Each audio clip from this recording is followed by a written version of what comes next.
गोलोकनाम्नि निजताम्नि तले सतस्य देवी महेश हरितामश्रुतेषु तेषु ते ते प्रभावनिचया विहिता च येन गोविन्दमादिपुरुषं तमहं भजामि।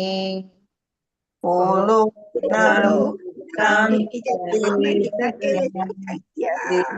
महेश हरितामश्रुतेषु तेषु ते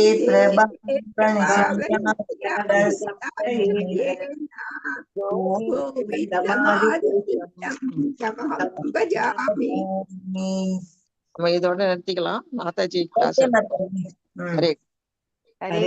எத்தனை ஸ்லோகம் இருக்கு மாதாஜி? அதுல பாதிதான் மாதாஜி, 43 வரையில தான் படிச்சிருக்கிறோம். இன்னும் இருக்கு மாதாஜி. 10-12 இருக்கு மாதாஜி. ஓகே, படிச்சிடலாம். கோலோ படிச்சிடும் மாதாஜி. 56 வரைக்கும் இருக்கு மாதாஜி. 12 ஸ்லோகம் இருக்கு மாதாஜி. ஹரே கிருஷ்ணா. நானும் ஒரு 2 ஸ்லோகம் வாசிக்கிறேன் உங்களோட சேர்ந்து. ஓகே. सृष्टि क्षिति प्रलय साधन शक्तिरेका चायेव यस्य भुवनानि बिभर्ति दुर्गा इच्छानुरूपमपि यश्च से चेतसे चेष्टतेश्च गोविन्दमादिपुरुषं तमहं भजामि। सृष्टि स्थिति प्रलय साधन शक्तिरेका यस्य भुवनानि बिभर्ति दुर्गा इच्छानुरूपमपि यस्य सशेषतेष्टा गोविन्दमादिपुरुषं तमहं भजामि।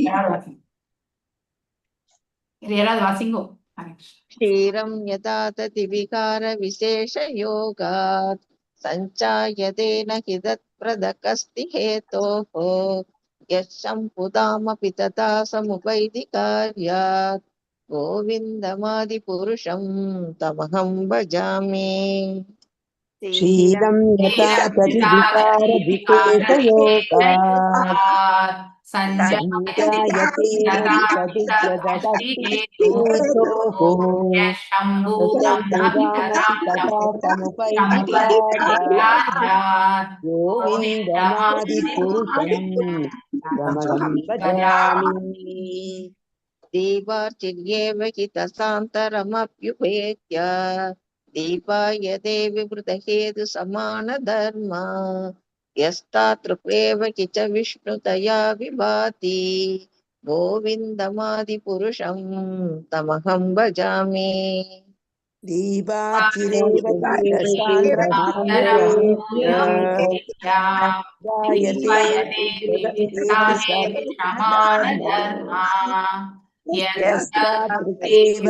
विष्णुदया दयाति गोविन्दमादिपुरुषं तमहं भजामि।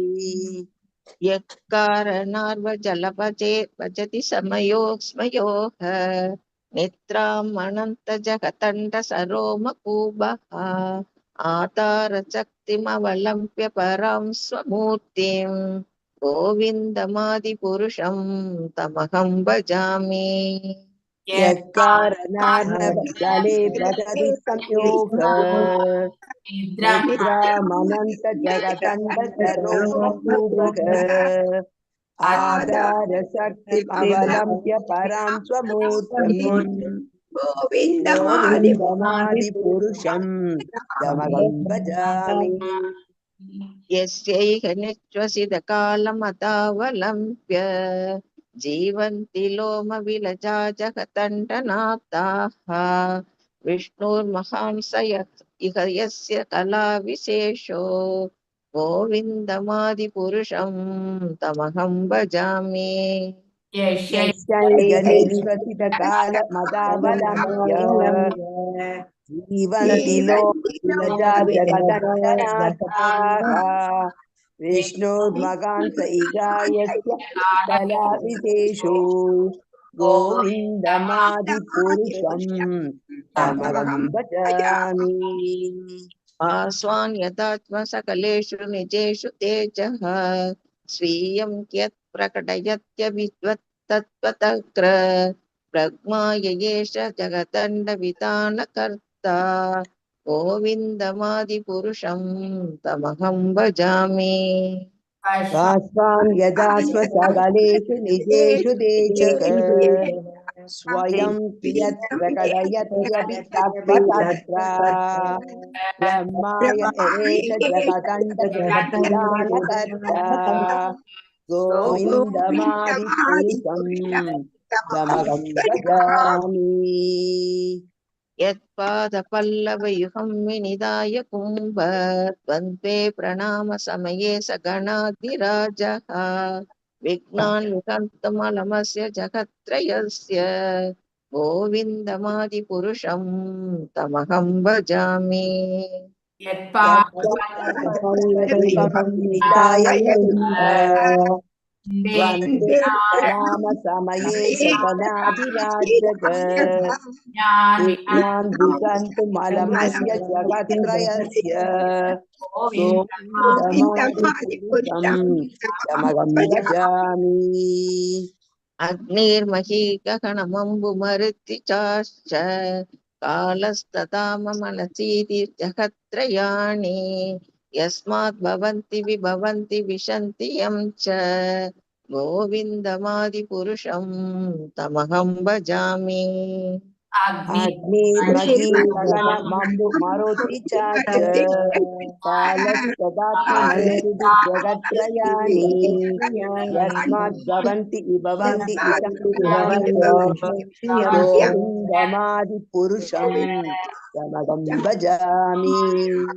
यच्चक्षुरेश सविता सकलग्रहाणां राजा समस्तसुरमूर्तिरचेशस्तेजाः यस्याज्ञया प्रमदि सम्प्रदकालचक्रो गोविन्दमादिपुरुषं तमहं भजामि यश्चक्षुरेण सविता सकलग्रहाणां राजा समस्तसुरमूर्तिरशेषतेजाः यस्याञ्जया प्रमदि सम्प्रदकालचक्रो गोविन्दमादिपुरुषं तमहं भजामि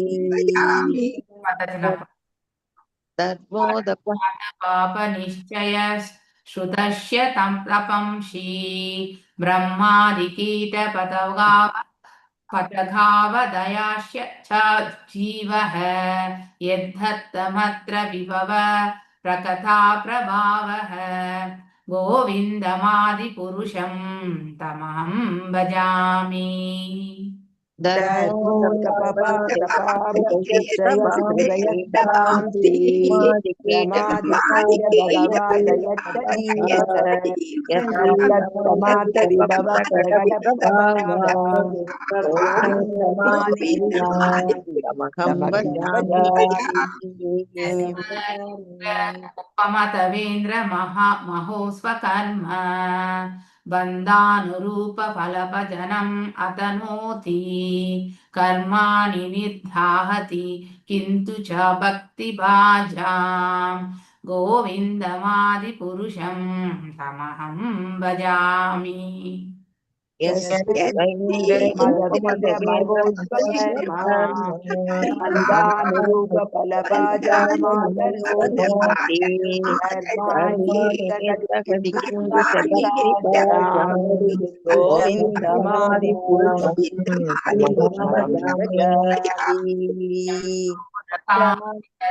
प्रणयादिभीति वात्सल्यमोह गुरुगौरवसेव्य भवहै सञ्चिन्त्य तस्य सदृशं तनुम् अपुरेते गोविन्दमादिपुरुषं तमहं भजामि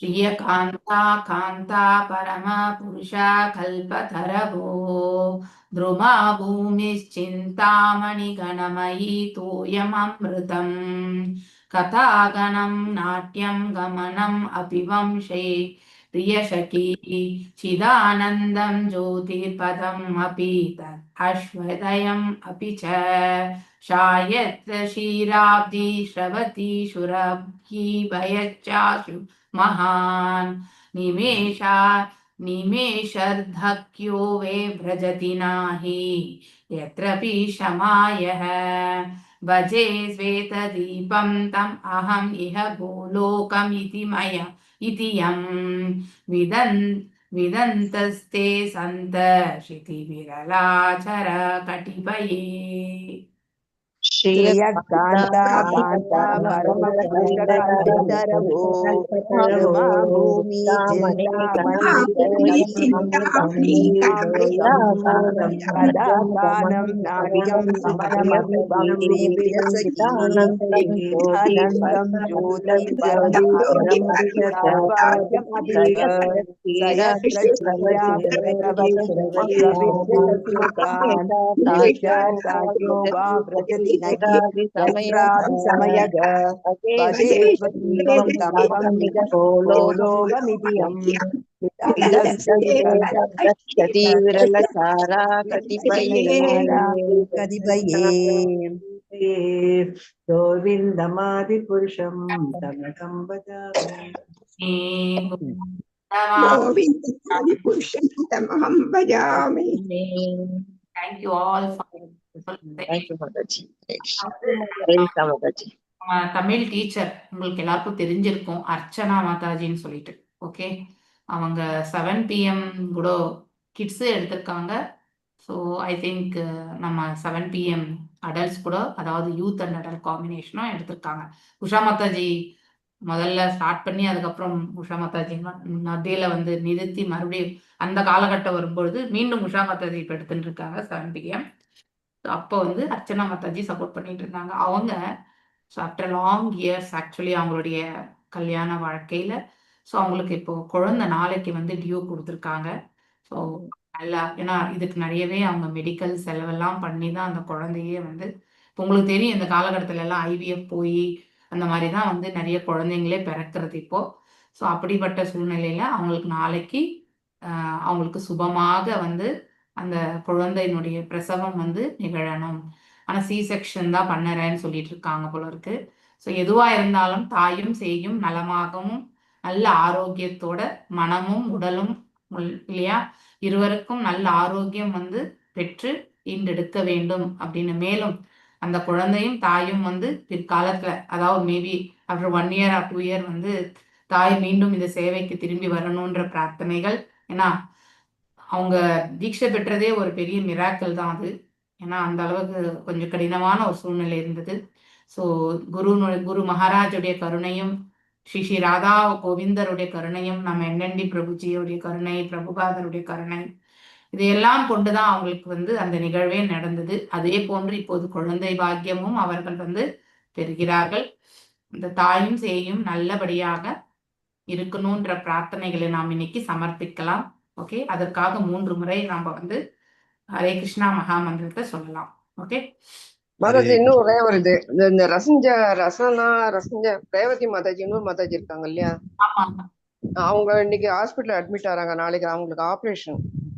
நம்ம ரேவதி மாதா. ஆமா, இன்னொரு ரேவதி மாதாஜி அவங்க சென்னையில ரேவதி சத்வாலா. ஓகே ஓகே, அவங்களுக்கு என்னாச்சு? அவங்களுக்கு ஏதோ ஆபரேஷன் பண்ணணும்னு சொன்னாங்க மாதா, ஏதோ சொன்னாங்க, எனக்கு நான் மறந்துட்டேன். அவங்களுக்கு சேர்த்து நம்ம பிரார்த்தனை பண்ணலாம். அவங்களுக்கும் சேர்த்து நம்ம சொல்லிடலாம். ஓகே மாதாஜி, அவங்க ஸ்பைனல்ல ஆபரேஷன் மாதாஜி, அவங்களுக்கு ஏதோ இடுப்பு வலின்னு சொல்லிட்டு ஸ்பைனல்ல பண்றாங்க, காக்கிநாடர்ல பண்றாங்க. ஆமா ஆமா, அது சொன்னாங்க, இப்ப மறந்துட்டேன் நான். சுகம் பெற்று அவங்களும் வந்து மீண்டும் ஒரு நல்ல சேவை, ஒரு டீச்சிங் ப்ரொஃபஷன். நீங்க பக்தி பைபிள் இருக்கிறவங்க எல்லாருமே டீச்சர்ஸா கன்வெர்ட் ஆகணும். உட்கார்ந்துட்டு நம்ம வந்து we should not do only முடிஞ்ச அளவுக்கு அட்மின் சேவை இதெல்லாம் கொஞ்சம் தூரமா ஒதுக்கி வச்சுட்டு, சொன்ன மாதிரி ஒவ்வொருத்தருக்கும் ஒரு சேவை, எவ்ரி ஒன் ஷுட் டூ. உங்களுடைய அட்மின் சேவையெல்லாம் இன்னொருத்தருக்கு ட்ரெயின் பண்ணி நீங்க எல்லாருமே சம் டீச்சர்ஸ் வந்து பண்ணணும். நீங்க வந்து என்னைக்கு எடுத்துப்பீங்கன்றதுக்காக எனக்கு தெரியல. பகவானுடைய அருள் உங்களுக்கு கொடுக்கட்டும்ட்டு பிரார்த்திச்சுட்டு நாம எல்லாரும் 3 தடவை வந்து தாயும் செய்யும், மேலும் அந்த மாதாஜியுடைய ஆபரேஷன் நல்லபடியா நிகழணும்ட்டு பிரார்த்திச்சுக்கலாம். ஓகே. ஹரே கிருஷ்ணா ஹரே ஹரே கிருஷ்ணா கிருஷ்ணா ஹரே கிருஷ்ணா ஹரே ஹரே ஹரே ராமா ஹரே ராமா ராம ராமா ராம ஹரே ராம ஹரே ஹரே ஹரே ஹரே கிருஷ்ணா ஹரே கிருஷ்ணா ஹரே கிருஷ்ணா ஹரே ஹரே ஹரே ஹரே ஹரே ராமா ராம ஹரே ஹரே ராமா ராம ராம ராம ராம ஹரே ஹரே ஹரே ஹரே கிருஷ்ணா ஹரே கிருஷ்ணா கிருஷ்ணா கிருஷ்ணா ஹரே கிருஷ்ணா ஹரே ஹரே ஹரே ஹரே ராம ஹரே ராம ராமா ஹரே ஹரே ராம ராமா ராம ராம ராம ஹரே ஹரே हरे कृष्णा माता जी प्रणाम माता जी हरे कृष्णा माता जी ஹரே கிருஷ்ணா. हरे ஹரே கிருஷ்ணா மாதாஜி हरे कृष्ण माता जी बालठोल मुरन माता हरे जी कृष्णा माता जी ஹரே हरे கிருஷ்ணா कृष्णा माता ஹரே கிருஷ்ணா. எல்லாம் பகவான் ஹரே கிருஷ்ணா மாதாஜி. பகவான் அருளால பிறகுற குழந்தையும் தாயும் கிருஷ்ண சேவைக்கே வருவாங்க மாதாஜி. அவங்க பகவான் அருளால. ஹரே கிருஷ்ணா. ஏன்னா அவங்க தீட்சை பெற்றது நினைச்சா எனக்கே இப்போ மெய் சிலிர்க்குது. ஏன்னா ஆமா மாதாஜி ஆன்லைன்ல ஆமா, ஆன்லைன்ல வந்து அதாவது அவங்க வீட்ல அனுப்ப மாட்டேன்னு சொல்லிட்டாங்க. ஓகே. அவங்க பிரபு கிட்ட ஃபோன் பண்ணி கேட்கலான்னா கூட அவர் அவுட் ஆஃப் ஸ்டேஷன். ஸோ கணவர் வீட்ல இருந்தா ஏதாவது நம்ம கேட்டு கூட நம்ம வந்து போயிடலாம் இல்லையா? கணவர் வீட்லயே இல்லாதப்போ அவரு அன்னைக்கு முன்னன்னைக்கு தான் வந்து கிளம்பினார். ஓகே. அதுக்கப்புறம் அம்மா டெம்பிள் ப்ரோக்ராம் முடிஞ்சு உங்க தீட்சை எல்லாம் முடிஞ்ச பிறகு அதுக்கு அடுத்த நாள் தான் அவர் வீட்டுக்கே வந்தார். 3 நாள் கிடையாது. ஓகே. ஸோ மாதாஜி வந்து சொன்னாங்க, மாதாஜி எனக்கு வர முடியாது போல இருக்கு. குரு கிருபை கிடைச்சு கூட எனக்கு வந்து தீட்சை எடுத்துக்க முடியல. வீட்ல ரொம்ப இருக்காங்க இப்போ அப்படின்னுட்டு ஒரே வருத்தப்பட்டாங்க. நான் ஒண்ணுதான் சொன்னேன், நீங்க குரு மகாராஜ் மீது பாரம் போட்டு நீங்க வந்து நாம ஜபங்களை சொல்லிட்டே இருங்கோ. குரு கிருபை எப்படி கிடைக்கும், எங்க கிடைக்கும்னு தெரியாது. ஏன்னா ஆன்லைன்ல தீட்சை கொடுப்பாங்கன்றதே கிடையாது. அப்போ ஏன்னா நீங்க எல்லாரும் ஆஃப்லைன்ல தான் நீங்க போனீங்க இல்லையா? ஸோ கடைசி நிமிஷத்துல வந்து குரு மகாராஜ் உடைய டீம்ல இருந்து யாருக்கு வர முடியாத அந்த ஒருத்தர் 2 பேரை வந்து நம்ம தமிழ் டீம்லயே 2 பேருக்கு கிடைச்சது மாதிரி. ஐ திங்க் கோயம்புத்தூர்ல ஒரு மாதாஜி, அவங்க மீனாட்சி மாதாஜின்னு நினைக்கிறேன்.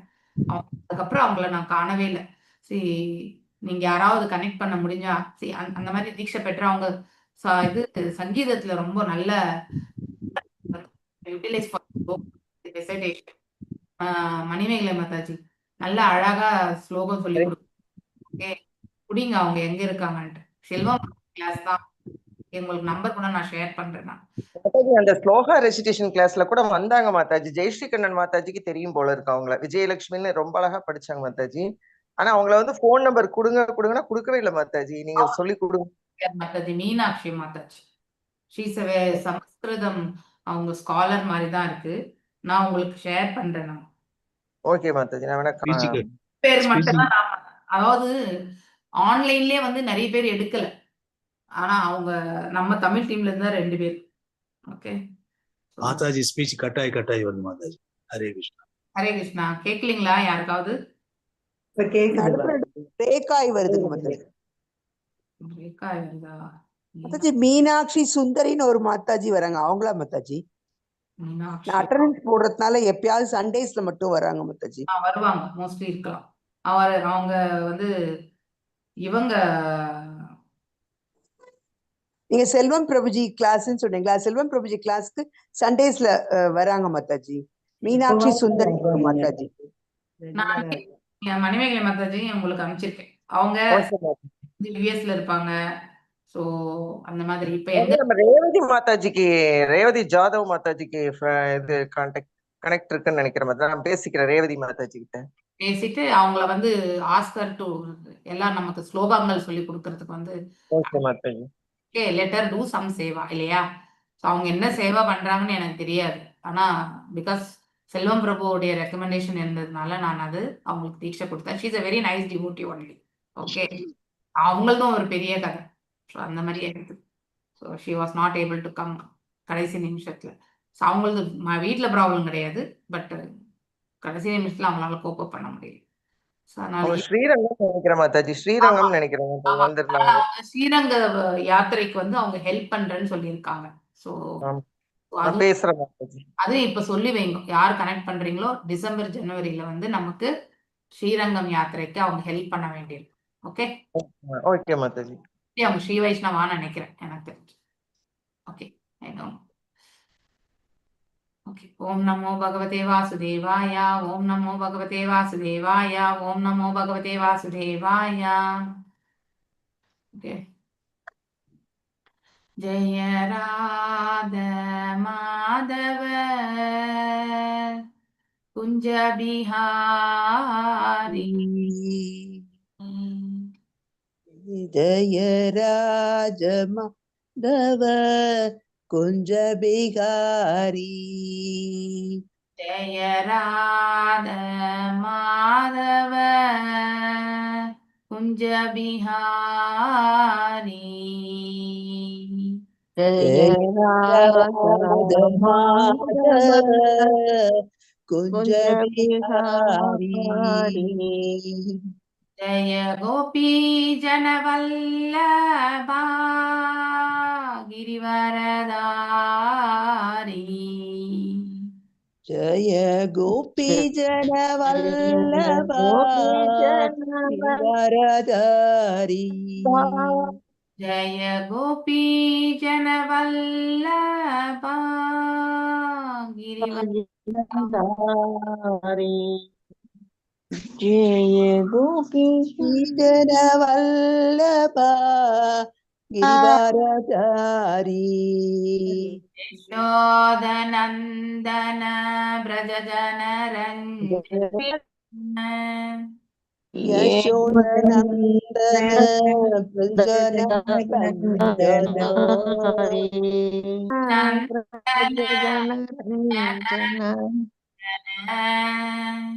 யசோதநந்தன பிரஜன ரஞ்சன. நதீராவனச்சாரி. யமுனதீராவனச்சாரி. ராவணச்சாரி.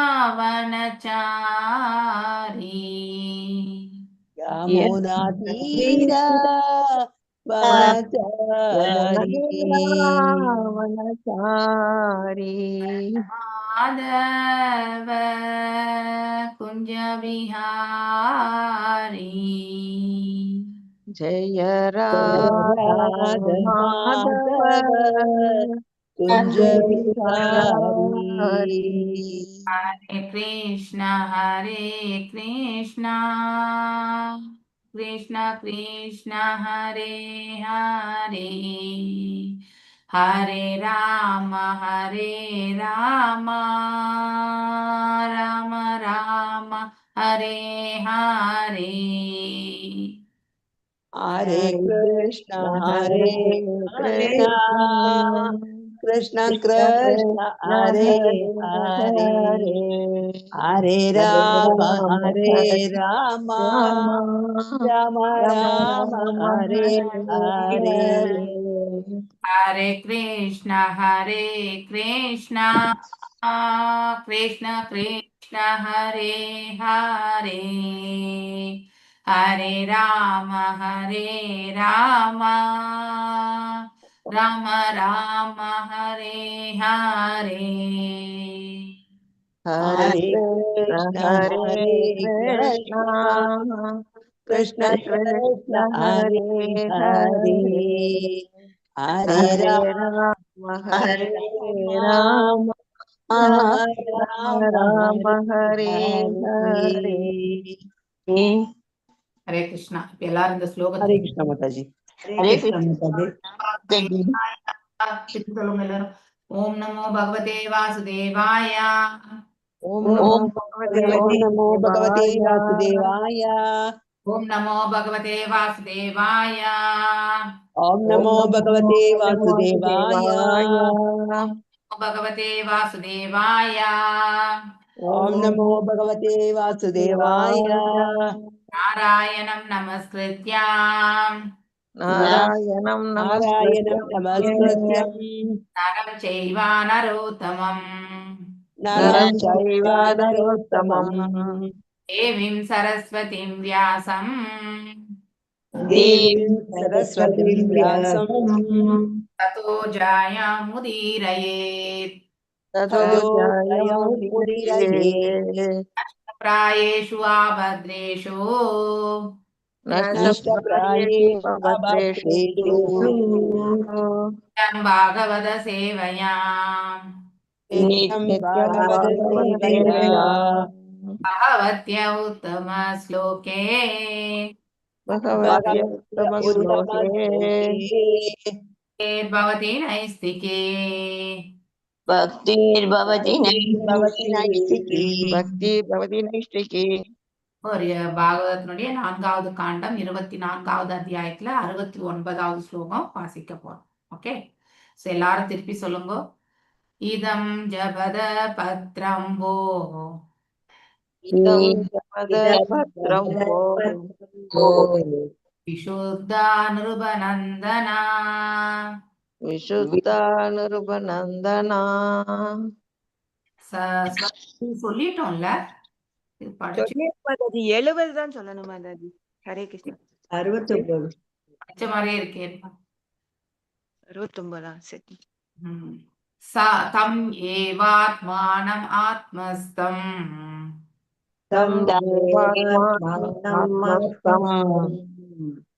சர்வபூதேஷு அவஸ்திதம் सर्वभूतेषु अवस्थितं பூஜ்யத்வம் கிருணந்தஸ்ச पूज्यत्वं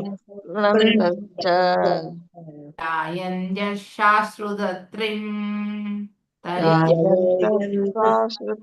संस्कृतिम् ஏவாத்மானம் ஆத்மஸ்தம் एवात्मानम् आत्मस्थम् பூதேஷு அவஸ்திதம் सर्वभूतेषु अवस्थितम् பூஜ்யத்வம் கிருணந்தஸ்ச पूज्यत्वं யாயந்த சாஸ்கிருத்தரிம்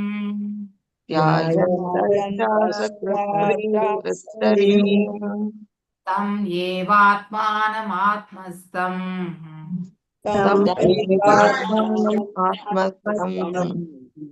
சர்வபூதேஷு அவஸ்திதம் सर्वभूतेषु अवस्थितम् யத்வம் கிருணந்தஸ்ச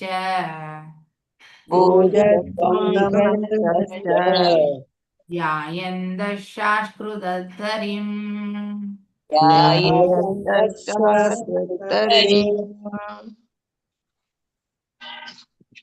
வினித கேசி மாதாஜி வாசி. ஹரே கிருஷ்ணா மாதாஜி. தம் அவருக்கு ஏவ உறுதியாக ஆத்மானம் பரம ஆத்மா ஸ்தம் உங்கள் உள்ளங்களில் சர்வ எல்லாம் பூதேஷு எல்லா உயிர்களிலும் அவஸ்திதம் இருக்கிறார். பூஜயத்வம் அவரை பிரார்த்திப்பதின் மூலம் கிருணந்த எப்போதும் ஜபித்து தயா எந்த எப்போதும் தியானித்து அசக்ருத் தொடர்ந்து அரிம் முழுமுதற் கடவுள். மொழிபெயர்ப்பு அண்ட் பொருளுரை பை ஸ்ரீல பிரபுபாதாக்கு ஜெய். மொழிபெயர்ப்பு. ஆகையினால் மன்னன் மைந்தர்களே, முழுமுதற் கடவுளை அரி என்பவர் எல்லோர்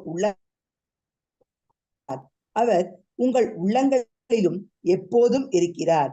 ஆகையினால் பகவானின் புகழினை ஜெபித்து எப்போதும் அவரை தியானிப்பீர்களாக. பொருளுரை. அஷக்ரிட் என்னும் வார்த்தை இங்கு முக்கியத்துவம் வாய்ந்ததாகும். இதன் பொருள் சிறிது நேரம் என்பதல்ல, தொடர்ந்து என்பதாகும். சைத்தன்ய மகாபிரபு அவரது சிஷ்டாஷ்டகத்தில் அருளியிருக்கும் அறிவுரை இதுவே ஆகும். கீர்த்தனிய சதா ஹரிகி 24 மணி நேரம் பகவானின் நாமம் ஓதப்படுதல் வேண்டும். அதனால்தான் கிருஷ்ண பக்தி இயக்கம் தனது பக்தர்களை தினமும் குறைந்தபட்சம் 16 சுற்றுகள் துளசி மணி மாலையினால் பகவானின் நாமத்தை ஜபிக்க வேண்டும் என்று வேண்டுகிறது. உண்மையில் ஹரிதாச தாக்கூரை போல் ஒருவர் தினமும் 24 மணி நேரம் ஜபிக்க வேண்டும். அவர் ஒரு நாளைக்கு 3 லட்சம் தடவைகள் ஹரே கிருஷ்ண மந்திரத்தை ஜபித்தவர். ஆனால் அவருக்கு வேறு கடமைகள் ஏதும் இல்லை. ரகுநாததாச கோஸ்வாமியை போன்ற சில கோஸ்வாமிகள் இடையராது தொடர்ந்து ஜெபிக்கவும் பிரார்த்திக்கவும் செய்தவர்கள் ஆவர். ஸ்ரீ நிவாச்சாரியார் 6 கோஸ்வாமிகளுக்கு செய்த பிரார்த்தனையில் ஷத் கோஸ்வாமி அஷ்டகம், சங்கியா பூர்வக நரை கான நதிபி, காலா வசானி கிருதௌ. இதில் உள்ள சாங்கிய பூர்வக என்னும் வார்த்தையின் பொருள் எண்ணிக்கையின் வலிமையை காத்தல் வேண்டும் என்பதாகும். ரகுநாத தாச கோஸ்வாமி பகவானின் நாமத்தை மட்டும் இவ்வாறு ஜெபித்தவர் இல்லை, தனது பிரார்த்தனைகளையும் இது போன்று அதிக எண்ணிக்கையில் செய்தவர் ஆவார். பகவானை வழிபடுவதற்காக அரச புத்திரர்கள் கடுமையான தவங்களை மேற்கொள்ள தயாரான போது சிவபெருமான் முழுமுதற் கடவுளை ஜெபிக்கவும் தியானிக்கவும் வேண்டும் என்று அவர்களுக்கு அறிவுறுத்துகிறார். இதில் முக்கியமானது என்னவென்றால், தனது தந்தையான பிரம்மதேவன் எவ்வாறு கற்றுக் கொடுத்தாரோ அதன்படியே சிவபெருமான் முழுமுதற் கடவுளுக்கு தனது பிரார்த்தனைகளை செலுத்தியதாகும். அம்மரபின் வழியே சிவபெருமான் இளவரசர்களுக்கு கற்றுக் கொடுக்கிறார். தனது குருவிடமிருந்து தான் கற்றவைகளை செயல்படுத்துவதோடு அவ்வறிவை தன் சீடர்களுக்கும் ஒருவன் வழங்க வேண்டும். இதிலுள்ள ஆத்மானம் ஆத்மஸ்தம் சர்வ பூதேஷு, அவன் திறம் என்பதும் முக்கியத்துவம் உடையதாகும். முழுமுதற் கடவுளே எல்லா உயிர்களுக்கும் ஆத்மாவாக விளங்குபவர். பகவானின் முக்கியமான பாகங்களாக உயிர்கள் இருப்பதினால் அவற்றின் தந்தையாக பகவான் விளங்குகிறார். அவர் எல்லோர் உள்ளங்களில் வீற்றிருப்பதினால் பரம புருஷ பகவானை ஒருவன் மிக எளிதாக தேடி கண்டு கொள்ளலாம். இச்சுலோகம் பகவானை பிரார்த்திக்கும் முறையினை மிக எளிதாகவும் முழுமையாகவும் செய்யலாம் என்று கூறுகிறது. வாழ்க்கையில் என் நிலையில் இருந்தாலும் அவன் ஏதோ ஒரு இடத்தில் அமர்ந்து கொண்டு பகவானின் நாமத்தை ஜெபிக்கலாம். இவ்வாறு ஜெபிப்பது மற்றும் கேட்பதின் மூலம் ஒருவன் தானே தியானத்தில் ஈடுபடுகிறான். Hare Krishna Mataji. Thank you very much Mataji. Thank you Mataji. So அடுத்து வாசிக்கலாம். யோகாதேசம் உபாசாத்ய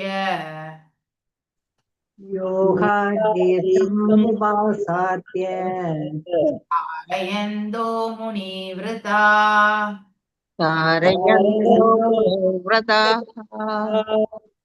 சமாஹிதாதியஹ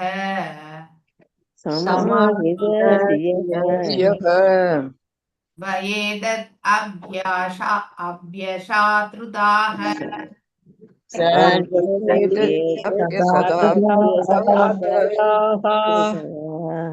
யோகாதேசம் உபாசாத்ய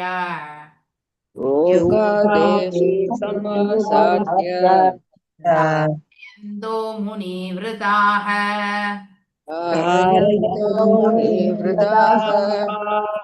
சமாஹிதாதியஹ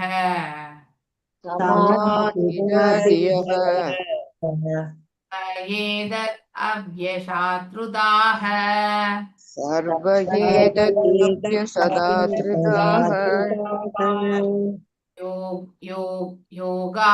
யோகாதேசம் உபாசாத்யஹ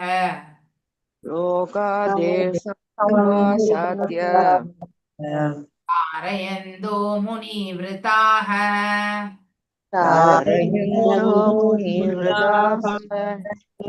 சமாஹிதாதியஹ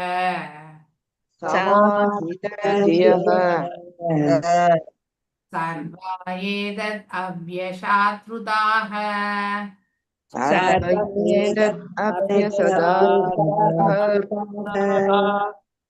மாதாஜி வாசி. हरे कृष्णा माताजी. योगादेशं उपासाद्य तारयन्दो मुनिव्रताः समाहितधियः सर्वैर्दत्तव्यसदातृताः. हरे कृष्णा. யோகா ஆதேசம் பக்தி யோகத்தில் இக்கருத்துக்கள் உபாசாத்திய தொடர்ந்து கற்பதினால், தாரையந்த மனதில் கொள்வதினாலும், முனிவிரதா முனிவர்களைப் போல் சபதம் மேற்கொண்டு மௌன விரதம், சமாஹித எப்போதும் மனதை நிலைபெற செய்தல். வியக புத்தியுடன். சர்வே நீங்கள் எல்லாம். ஏதத் இந்த. அபியசத பயிற்சி. ஆத்தோ பயபக்தியுடன். மொழிபெயர்ப்பு பொருளுரை பை ஸ்ரீல பிரபுபாதா. ஸ்ரீல பிரபுபாதாவுக்கு ஜெய். அன்பான இளவரசர்களே, பிரார்த்தனையின் மூலம் பகவானின் புனித நாமத்தை ஜெபிக்கும் யோக முறையினை உங்களுக்கு விளக்கி இருக்கிறேன். நீங்கள் எல்லோரும் இம்முக்கியமான ஸ்தோத்திரத்தினை உங்கள் மனதிற்கொண்டு மாபெரும் முனிவர்களாக வருவதற்கு சபதம் மேற்கொள்வீராக. மகா முனிவர்களைப் போல் மௌனத்தில் ஆழ்ந்து பயபக்தியுடன் முழு கவனம் கொடுத்து இம்முறையினை பயிற்சி செய்வீராக. பொருளுரை. கடயோக முறையில் ஒருவன் உடலுக்குரிய பயிற்சிகளான தியானம், தாரணம், ஆசனம் போன்றவைகளை செய்தல் வேண்டும். ஒருவன் ஒரு குறிப்பிட்ட நிலையில் அமர்ந்து தனது பார்வையை மூக்கின் நுனியில் வைத்தல் வேண்டும். கடயோகத்தில் உள்ள ஒழுங்குமுறை விதிகள் எல்லாம் செய்வதற்கு இக்காலத்தில் நடைமுறை சாத்தியமற்றவைகளாகும். ஆனால் பக்தி யோகமோ எக்காலத்திலும் செய்வதற்கு எளிமையானதோடு சால சிறந்ததும் ஆகும். இந்த யோக முறையானது சிவபெருமானால் வெகு காலத்திற்கு முன்பே மகாராஜா பிராச்சீன பரிகிஷ்டனின் மைந்தர்களுக்கு பரிந்துரைக்கப்பட்டிருக்கிறது. பக்தி யோகமானது ஏதோ இப்போதுதான் வந்தது என்று நினைக்காதீர்கள். 5000 ஆண்டுகளுக்கு முன்பே பக்தி யோகமே எல்லா யோகங்களிலும் சிறந்ததென்று பகவான் கிருஷ்ணரால் பரிந்துரைக்கப்பட்டிருக்கிறது. பகவான் கிருஷ்ணர் அர்ஜுனரிடம் சொல்கிறார், பகவத்கீதை 9.47, யோகி நாமபி சர்வேஷாம் மத்ததேனாந்தராத்மனா ஸ்ரத்தாவான் பஜதே யோமாம் சமேயுக்ததமோ மதக. எல்லா யோகிகளிலும் எவனொருவன் முழு நம்பிக்கையுடன் என்னை தன் உள்ளத்தில் இருத்தி உன்னதமான அன்பு தொண்டினால் என்னை வழிபடுகிறானோ அவன் யோகத்தின் மூலம் எனக்கு மிகவும் நெருக்கமாவதோடு எல்லோரினும் மிகவும் உயர்ந்தவனும் ஆகிறான். மிக உயர்ந்த யோகி என்பவன் தனது உள்ளத்தில் கிருஷ்ணரை சதா நினைத்து அவரது புகழினை ஜெபிப்பவனே ஆவான். அதாவது பக்தி யோகமானது என்று பிறந்தது என்று கண்டறிய முடியா இயல்பினதாக இருந்தும் இன்னும் கிருஷ்ண பக்தி இயக்கத்தின் மூலம் தொடர்ந்து கொண்டிருக்கிறது. முனிவரதாக என்னும் வார்த்தை இது தொடர்பாக மிகவும் முக்கியத்துவம் வாய்ந்ததாகும். ஏனெனில் ஆன்மீக வாழ்வில் வளர்ச்சியடைய விரும்பும் ஒருவன் மௌனித்திருத்தல் மிகவும் அவசியமாகும். மௌனம் என்பது கிருஷ்ணரின் சரிதத்தை கூறுவது என்பதாம். இதுவேதான் மகாராஜா அம்பரீஷரின் மௌனமாக இருந்தது.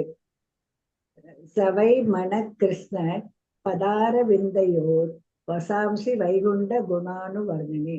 மன்னர் அம்பரீஷர் எப்போதும் தனது மனதை பகவானின் திருவடி தாமரைகளின் மீது வைத்து அவரை பற்றியே பேசிக்கொண்டே இருப்பார். பாகவதம் 9.4.19.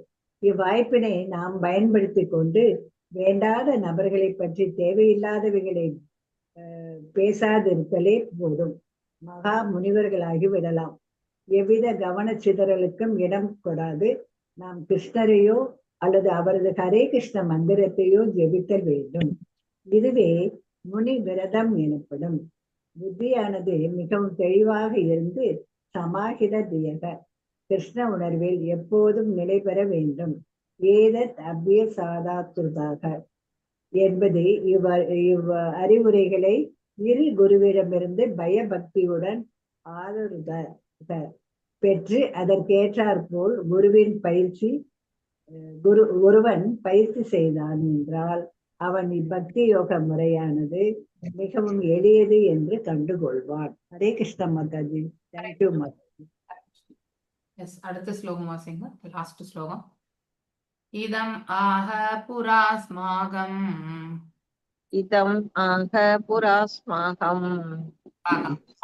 விஸ்வஸ்ருப்பரிஹி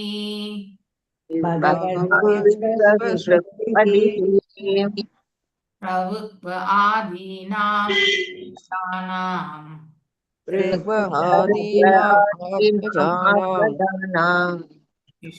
शिश्रुषा संशिश्रुषादाम्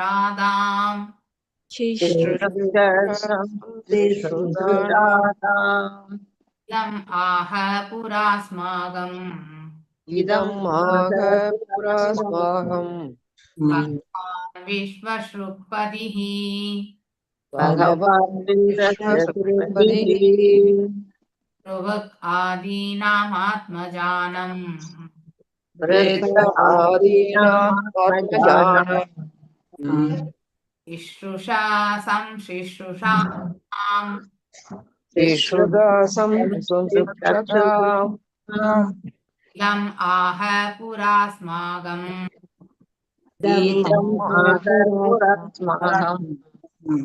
भगवान् विश्वशृक्पतिः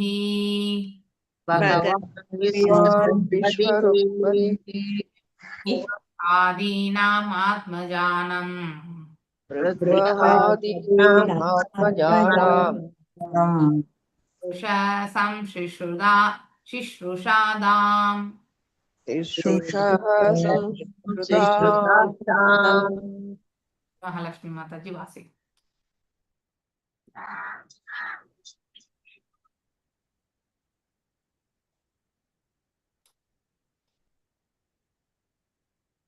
वासिंग வாசிகா மாதாஜி वासिंग ஹரே கிருஷ்ணா இதம் ஆக புராஸ்மாகம் பகவான் விஸ்வசுக்பதிஹி ருக்வஹாதீனாம் ஆத்மஞானாம் சிக்ஷுக்ஷ சம்ருக்ஷதாம் இதம் இவ்வாறு ஆக சொன்னார் பிரா முன்னர் அஸ்மாகம் நமக்கு பகவான் விஸ்வாஸ்ருக் உலகை படைத்தவர்கள் பதி நாயகர் பிருகு ஆதீனாம் பிருகு முனிவரின் தலைமையின் கீழ் உள்ள மகா முனிவர்கள் ஆத்மஞானாம் அவரது மைந்தர்களின் சிஸ்ருஷி படைப்பின் மீதுள்ள ஆர்வம் சம்ருக்ஷிதாம் படைத்தலுக்கு பொறுப்பானவர்கள். மொழிபெயர்ப்பு பொருளரை எழுதியவர் தேசி பக்தி வேதாந்த சுவாமி பிரபுபாதுக்கு ஜெய். எல்லாவற்றையும் படைத்தவரான நான்முக பிரம்மனாலே இப்பிரார்த்தனையை முதலில் நமக்கு அருளப்பட்டது. பிருத்திவின் தலைமையின் கீழுள்ள நமக்கு அருளப்பட்டது. பிருகுவின் தலைமையின் கீழுள்ள படைப்பாளர்கள் படைக்க வேண்டும் என்று விரும்பியதனால் அவர்களுக்கும் இது அறிவுறுத்தப்பட்டது. பொருளுரை: பிரம்மதேவன் மகாவிஷ்ணுவினால் படைக்கப்பட்டார். பின்னர் பிருகு முனிவரின் தலைமையின் கீழ் சிவபெருமான் உள்ளிட்ட மகா முனிவர்களை பிரம்மதேவன் படைத்தார். இம்மகா முனிவர்கள் பிருகு, மரீச்சி, ஆத்ரேயர், வசிஷ்டர் போன்ற பலராவர். இம்மகா முனிவர்கள் அனைவரும் மக்கட் தொகையினை பெருக்கும் பணியில் ஈடுபடுத்தினார். அதே சமயம் பிரம்மதேவன் தமது மைந்தர்களையும் சீடர்களையும் எச்சரித்து சிவபெருமான் இப்போது செய்த பிரார்த்தனை தொடர்ந்து செய்யும்படி வற்புறுத்தினார். பௌதிக படைப்பு என்பது பௌதிக செயலுக்கு உரியதாகும். சிவபெருமான் தமது பிரார்த்தனைகளில் கூறியுள்ளபடி பகவானுடன் நமக்கு இருக்கும் உறவினை நாம் எப்போதும் சிந்தித்து கொண்டிருப்போம் என்றால் இப்பௌதீக செயல்களை நம்மால் வெற்றி கொள்ள முடியும். இம்முறையில் நாம் முழு முதற் கடவுளான தொடர்பினை நிலைத்து நீடித்திருக்க செய்ய வேண்டும். படைப்பு தொழிலில் நாம் ஈடுபட்டிருப்பினும் கிருஷ்ண உணவு பாதையிலிருந்து விலகிவிடக்கூடாது. கிருஷ்ண பக்தி இயக்கமானது இந்நோக்கத்திற்காகவே ஏற்படுத்தப்பட்டதாகும். இப்பௌதிக உலகில் எல்லோரும் வர்ணாசிரம தர்மம் எனப்படும் தங்களுக்குரிய கடமைகளில் ஈடுபட்டிருக்கின்றனர். அந்தனர், சத்திரியர், வைசியர், சூத்ரர் போன்ற எல்லோரும் தமக்குரிய தர்மத்தில் நின்றாலும் அவர்களது முதற்கடமையான முழு முதற் கடவுளிடம் தமக்குள்ள உறவினை தொடர்ந்து நினைவில் கொண்டால் எல்லாம் வெற்றிகரமாக அமையும். வர்ணாசிரம தர்மத்தின்படி அந்தனரும் சத்திரியரும் வைசியரும் சூத்ரரும் முழு முதற் கடவுளுடன் தமக்கு இருக்கும் உறவினை மறந்து எப்போதும் தங்களது சுதர்மத்திலும் வர்த்தக செயல்களில் மட்டுமே ஈடுபட்டிருந்தால் அது கால விரயமாகும். இதனை ஸ்ரீமத் பாகவதம் முதல் காண்டம் உறுதி செய்து 1.2.8 தர்ம ஸ்வனிஷ்டித பும்சாம் விக்ஷ்வக்ஷேன கதாசியக நோத்பாதயேத் எதிரதிம் ஷமயஹி கேவலம். இதன் முடிவு என்னவென்றால், ஒருவன் தனது அதர்மத்தை நிறைவேற்றுவதிலேயே முழு ஈடுபாடு கொண்டிருந்தாலும் அதனால் கிருஷ்ண உணவு தொண்டு தடைபட தேவையில்லை என்பதாகும். அவன் குறைந்தபட்சம் சிரவணம் மற்றும் கீர்த்தனம், கேட்பது, ஜபிப்பது போன்ற பக்தி தொண்டிலாது ஈடுபட வேண்டும். அவனது அதர்மத்தினை அவன் விட தேவையில்லை. பகவத்கீதை 18.46 கூறுவது: எத பிரவೃತ್ತಿ பூதாசாம் ஏன சர்வம் இதம் ததம் ஸ்வ கர்மணாம் தம் அவ்யட்ச சித்திம் விந்ததி மாணவக. எல்லாவற்றிற்கும் மூல காரணமாகவும் எல்லாவற்றிலும் நிறைந்திருப்போமான பகவானை தமது சுதர்மனத்தினை நிறைவேற்றுவதன் மூலம் செய்யும் வழிபாட்டினாலேயே ஒருவன் முழு நிறைவடைகிறான். இவ்வாறு ஒருவன் தனது சுதர்மனத்தை தொடர்ந்து செய்து சிவபெருமான் கூறியுள்ளபடி முழு முதற் கடவுளை வழிபடவும் செய்தான் அவனது வாழ்க்கை முழு நிறைவடையும். ஸ்வனுஷ்டிதஸ்ய தர்மஸ்ய சம்சித்திர் ஹரிதோஷணம். பாகவதம் 1.2.13. நாம் நமது சுதர்மத்திற்கு தொடர்ந்து செய்ய வேண்டும். சுதர்மத்தின் மூலம் முழு முதற் கடவுளை திருப்திப்படுத்தவும் முயன்றோம் என்றால் நமது வாழ்க்கையை முழு நிறைவடையும். ஹரே கிருஷ்ண மாதாஜி. தேங்க்யூ மாதாஜி.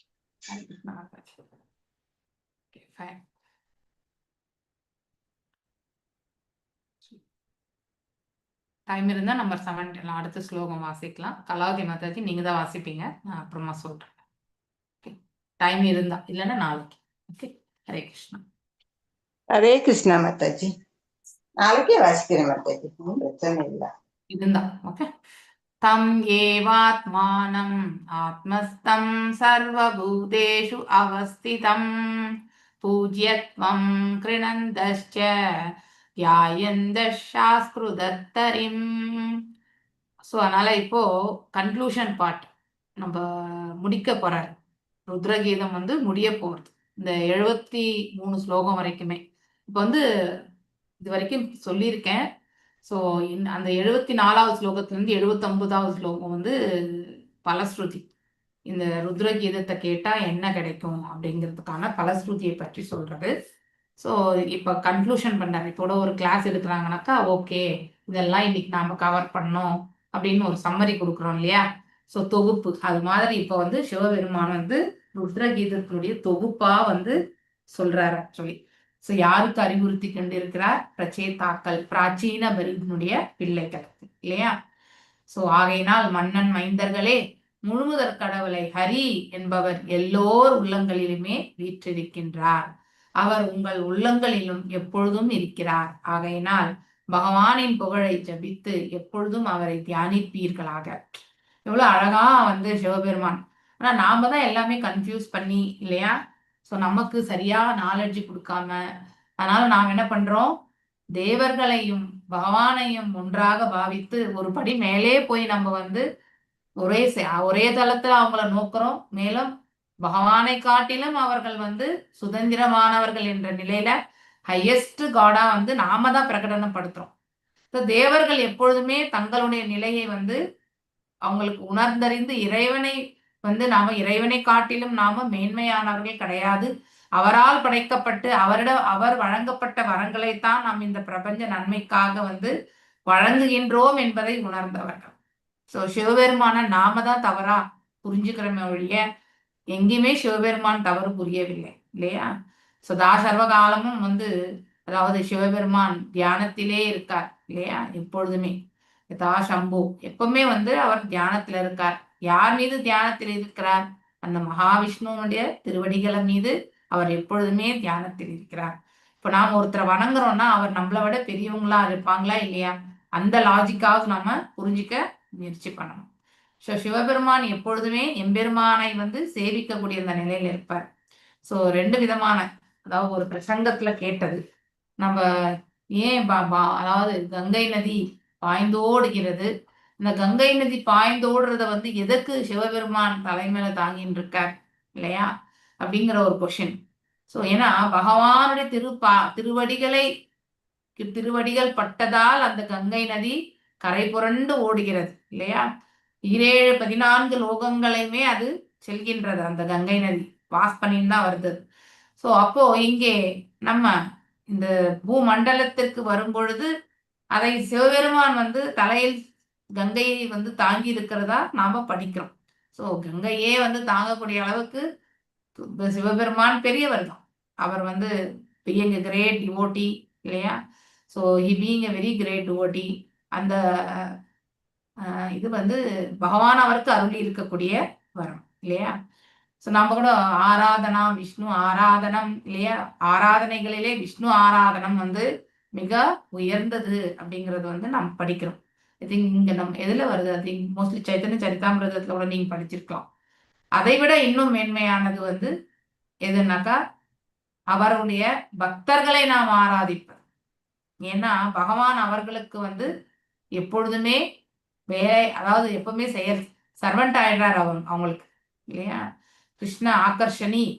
ஸோ நாம பகவானிடத்தில் தூய பக்தி கொண்டால் அவர் நமக்கு வந்து என்ன பண்ணுவாரு, எல்லா வேலைகளுமே நமக்கு நின்று செய்வார். இதை நம்ம உதாரணமா அர்ஜுனரையே நம்ம எடுத்துக்கலாம் இல்லையா. அவருக்கு தேரோட்டி ஆகணும். தேரோட்டி என்பது ஒரு சூத்திரன் செய்யக்கூடிய வேலை இல்லையா. பகவானே அந்த செயலை செய்தார்னா அவருடைய பக்தன் மீது அவருக்கு இருந்த அதாவது அன்பு, அந்த அன்பினால் அவர் வந்து அவர்களுக்கு வந்து அவர்கள் வந்து அவருக்கு தொண்டு புரிவதால் அவரும் வந்து அவர்களை வந்து திருப்திப்படுத்துறார். அதாவது இங்கே அர்ஜுனன் வந்து பகவான் வந்து தேரோட்டி ஆகணும்னு அவர் விரும்பல, ஆனா அவரை எப்பொழுதுமே வழி நடத்தணும்ன்ற ஒரு வார்த்தையை கேட்டார் இல்லையா. அதனால பகவான் பார்த்த சாரதி ஆனார் இல்லையா. ஸோ இதை நாம புரிஞ்சுக்கணும். ஸோ நிறைய பேர் வந்து கன்ஃபியூஷன், நிறைய கொஷின்ஸ் வரும் இல்லையா. நம்ம தமிழ்நாட்டில் வந்து மோஸ்ட் ஆஃப் த பீப்புள் வந்து 33 கோடி தேவர்கள். ஸோ நம்ம ஏன் நம்ம குலதெய்வம் மட்டும் வணங்கணும்? குலதெய்வம் நம்ம எல்லா தேவர்களுக்குமே கடன்பட்டவர்கள் தான். இது நான் உங்களுக்கு நிறைய கிளாஸ்ல கூட சொல்லியிருக்கேன் இல்லையா. 33 கோடி தேவர்களுக்குமே நம்ம கடன்பட்டவர்கள் தான். ஒவ்வொரு தேவதையுமே ஒரு காரணத்திற்காக இந்த புவி வாழக்கூடிய உயிர்வாழிகளுடைய நன்மைக்காக வந்து பகவானால் படைக்கப்பட்டவர்கள் இல்லையா. அப்படி இருக்கும் பொழுது நாம் ஏன் வெறும் குலதெய்வத்தை மட்டும் வணங்கணும்? ஸோ அப்படி நாம அது ஒன்னாத பிரசங்கத்துல வந்து பார்க்கும் பொழுது நாம் ஏன் பகவானுடைய நாமங்களை மட்டும் சொல்லணும்? நாம பிற தேவர்களுடைய சரிப்பா, நீங்க ஏன் எப்ப பாரு கிருஷ்ணா கிருஷ்ணான்னு சொல்லிட்டு இருக்கீங்க? உங்களுடைய கிருஷ்ணரை நீங்க வணங்குங்க, யாருமே வேணாம்னு சொல்லலாம். ஆனா அதுக்காக பிற தேவர்களை நீங்க ஏன் வந்து இது பண்றீங்க, வணங்கக்கூடாது அப்படிங்கிற மாதிரி ஏன் பேசுறீங்க? இப்படி எல்லாமே வந்து நமக்கு கொஸ்டின்ஸ் நிறைய பேர் வந்து கேட்பாங்க இல்லையா.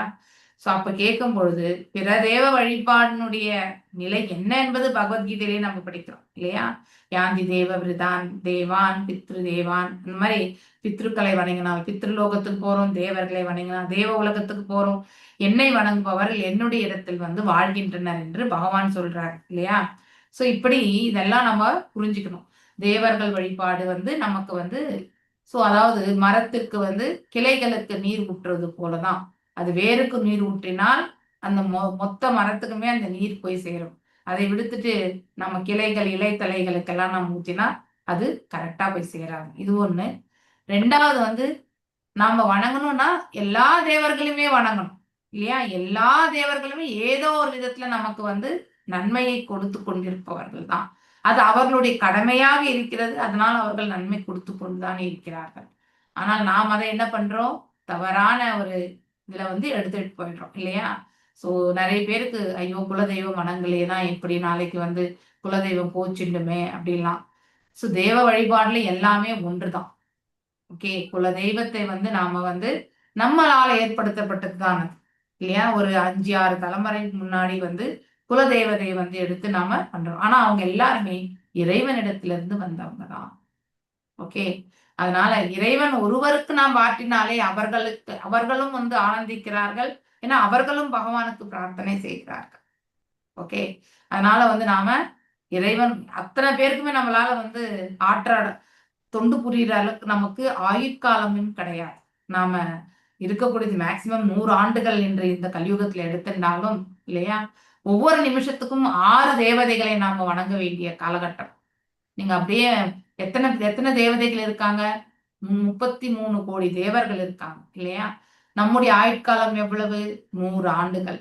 சோ ஒரு ஆண்டுக்கு வந்து எத்தனை நாட்கள்? 325 நாட்கள். அதே மாதிரி ஒரு நாளைக்கு 24 மணி நேரம். ஒரு மணி நேரத்துக்கு 60 நிமிடங்கள். இப்படி நாம அதெல்லாம் டிவைட் பண்ணிட்டே வந்தீங்கன்னாக்கா நீங்க 6 தேவதைகளை நீங்க ஒரு நிமிஷத்துல, அதுவும் ஒரே ஆடுதான் வணங்க முடியுமே. 100 ஆண்டுகள் நீங்க இருக்கீங்கன்ற பட்சத்துல நம்ம 100 ஆண்டுகள் இருப்போமான்ற கேரண்டியே கிடையாது. அதனால ஒவ்வொரு தேவதையுமே நம்ம வணங்குறதுக்கு அவ்வளவு காலகட்டம் இல்லை நமக்கு இல்லையா. அதனாலதான் நம்ம பகவானை சேவித்தாலே போரும். அவர்களுக்கும் அந்த இது போய் சேர்ந்து விடுகிறது. அவங்களுக்கு மரியாதைகள் கொடுக்கணும். ஆனா ஒவ்வொருத்தரா நம்ம வணங்கிட்டே இருக்கிறதுக்கு நமக்கு கால அவகாசம் கிடையாது. அதை புரிந்து கொள்ளணும். இன்னொன்னு ரெண்டாவது வந்து பகவான் வந்து எல்லாத்துலயுமே வந்து உயர்ந்த கடவுள் இல்லையா? சோ முழுமுதற் கடவுள், முதன்மையானவர் அப்படிங்கறது எல்லாமே நம்ம வாசிச்சாலும், ஏன் ராம அவதாரத்துல வந்து அவர் வந்து ராமேஸ்வரத்துல வந்து அதாவது சிவபெருமானை வந்து சேவித்தார் அப்படின்னு ஒரு கொஸ்டின். அப்ப சிவபெருமான் பெரியவர் இல்லையா அப்படின்ற ஒரு கொஸ்டின் நம்ம ஒரு பிரத்யட்சமா நம்ம பார்க்கும்பொழுது கேட்கக்கூடிய கேள்விதான் இது இல்லையா? அதற்கு நாம் என்ன பதில் சொல்லலாம்னாக்கா, சோ இப்பதான் உங்களுக்கு நான் சொன்னேன், ஆராதனைகளிலே விஷ்ணு ஆராதனை என்பது உச்சிதமான ஆராதனை இல்லையா? இது வந்து சிவபெருமானை வந்து சொல்றார். நம்ம பாகவதத்திலயுமே அந்த ஸ்லோகம் உண்டு. எனக்கு ஸ்லோகம் நம்பர் எனக்கு ஞாபகம் இல்ல, பட் உண்டு. ஸோ ஈவன் சைத்தன்ய சரிதாமிரதம் ரெஃபரன்ஸ்லயுமே அந்த ஸ்லோகம் இருக்கு. நீங்க இது வரைக்கும் வாசிச்சீங்களான்னு எனக்கு தெரியாது. அது எந்த சாப்டர்ல வருது எனக்கு தெரியாது. ஆனா நான் படிச்சிருக்கேன். ஸோ ஆராதனைகளில விஷ்ணு ஆராதனை என்பது அதை விட மேன்மையானது எதுன்னா அவருடைய பக்தர்களை ஆராதிப்பது. ஓகே, ஸோ இருக்கிறது ஹரே கிருஷ்ணா கிருஷ்ணா கிருஷ்ணா ஹரே ஹரே. ஆராதனை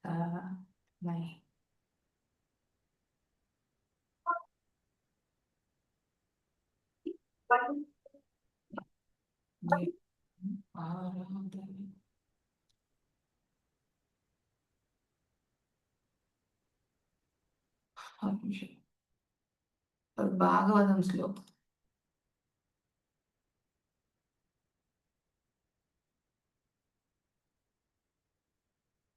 அது மாதிரி அதை விட மேன்மையானது வந்து இந்த இதுல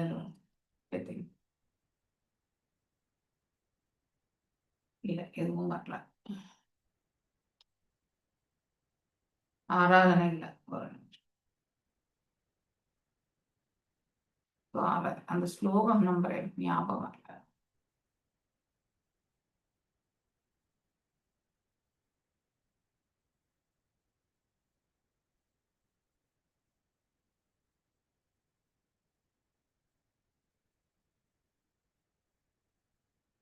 ஓகே, நான் நாளைக்கு பார்த்துட்டு சொல்றேன்.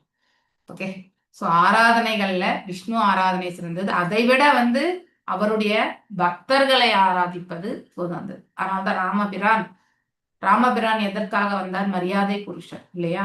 ஒரு மனிதராக வந்து ஒரு உத்தமமான மனிதனுடைய செயல்கள் எப்படி அமைய பெறணும்ன்றதுக்காக வந்து அவ்வாறே வாழ்ந்து காட்டியவர் அவர் இல்லையா? சோ அந்த மாதிரி அவருடைய பக்தர்களை வணங்குவது நமக்கு அது ஒரு எடுத்துக்காட்டா அவர் வந்து வாழ்ந்துட்டு போனார். ஓகே, அதனாலதான் சிவபெருமானுக்கு வந்து அவர் வந்து பூஜை செய்தார் ராமேஸ்வரத்துல அப்படிங்கறத வந்து நாம புரிஞ்சுக்க முயற்சி பண்ணணும்.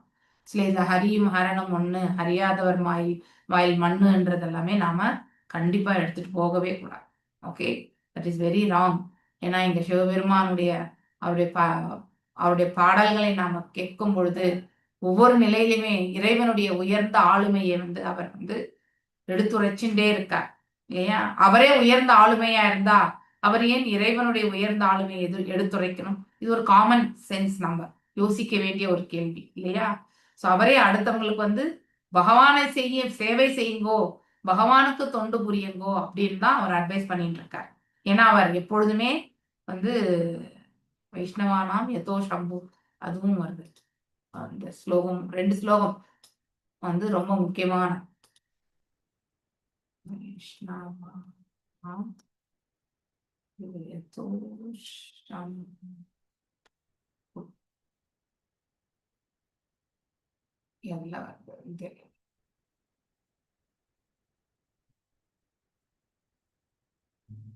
இதுதான் இந்த ஸ்லோகம்.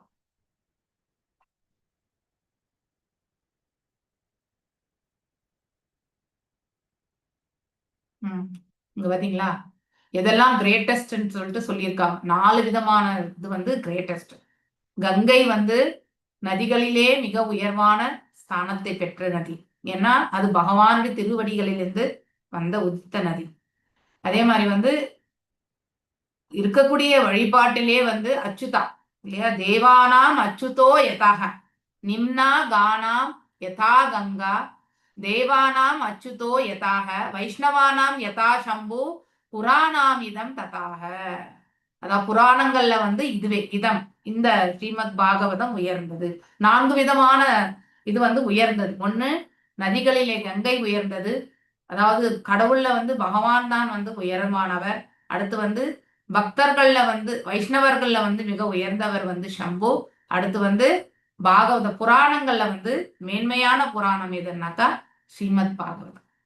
ஓகே, இந்த ஸ்லோகம் நோட் பண்ணி வச்சுக்கோங்க. யாராவது உங்களை வந்து கேட்டாங்கன்னா கொஸ்டின்ஸ் வந்து நீங்க வந்து ரிப்ளை பண்ணக்கூடிய நிலையில இருக்கணும். ஓகே, ஸோ இப்படி இதுக்கு உதாரணம் வந்து நம்ம சிவபெருமான் வந்து ஒரு கிரேட் வைஷ்ணவா அப்படின்னு நினைச்சு நாம அவரை சேவிக்கிறோம். ஸோ நம்முடைய பௌதீகத்துக்கு கேட்டாலும் அவர் கொடுப்பார். அவர் தான் ரொம்ப கருணை உள்ளம் கொண்டவர் இல்லையா? அவரே அதுல மாட்டிண்டு கஷ்டப்பட்டாலுமே அவர் கொடுப்பார். அந்த மாதிரி ஒரு ரொம்ப கருணை உள்ளம் கொண்டவர் யாரு? சிவபெருமான் இல்லையா?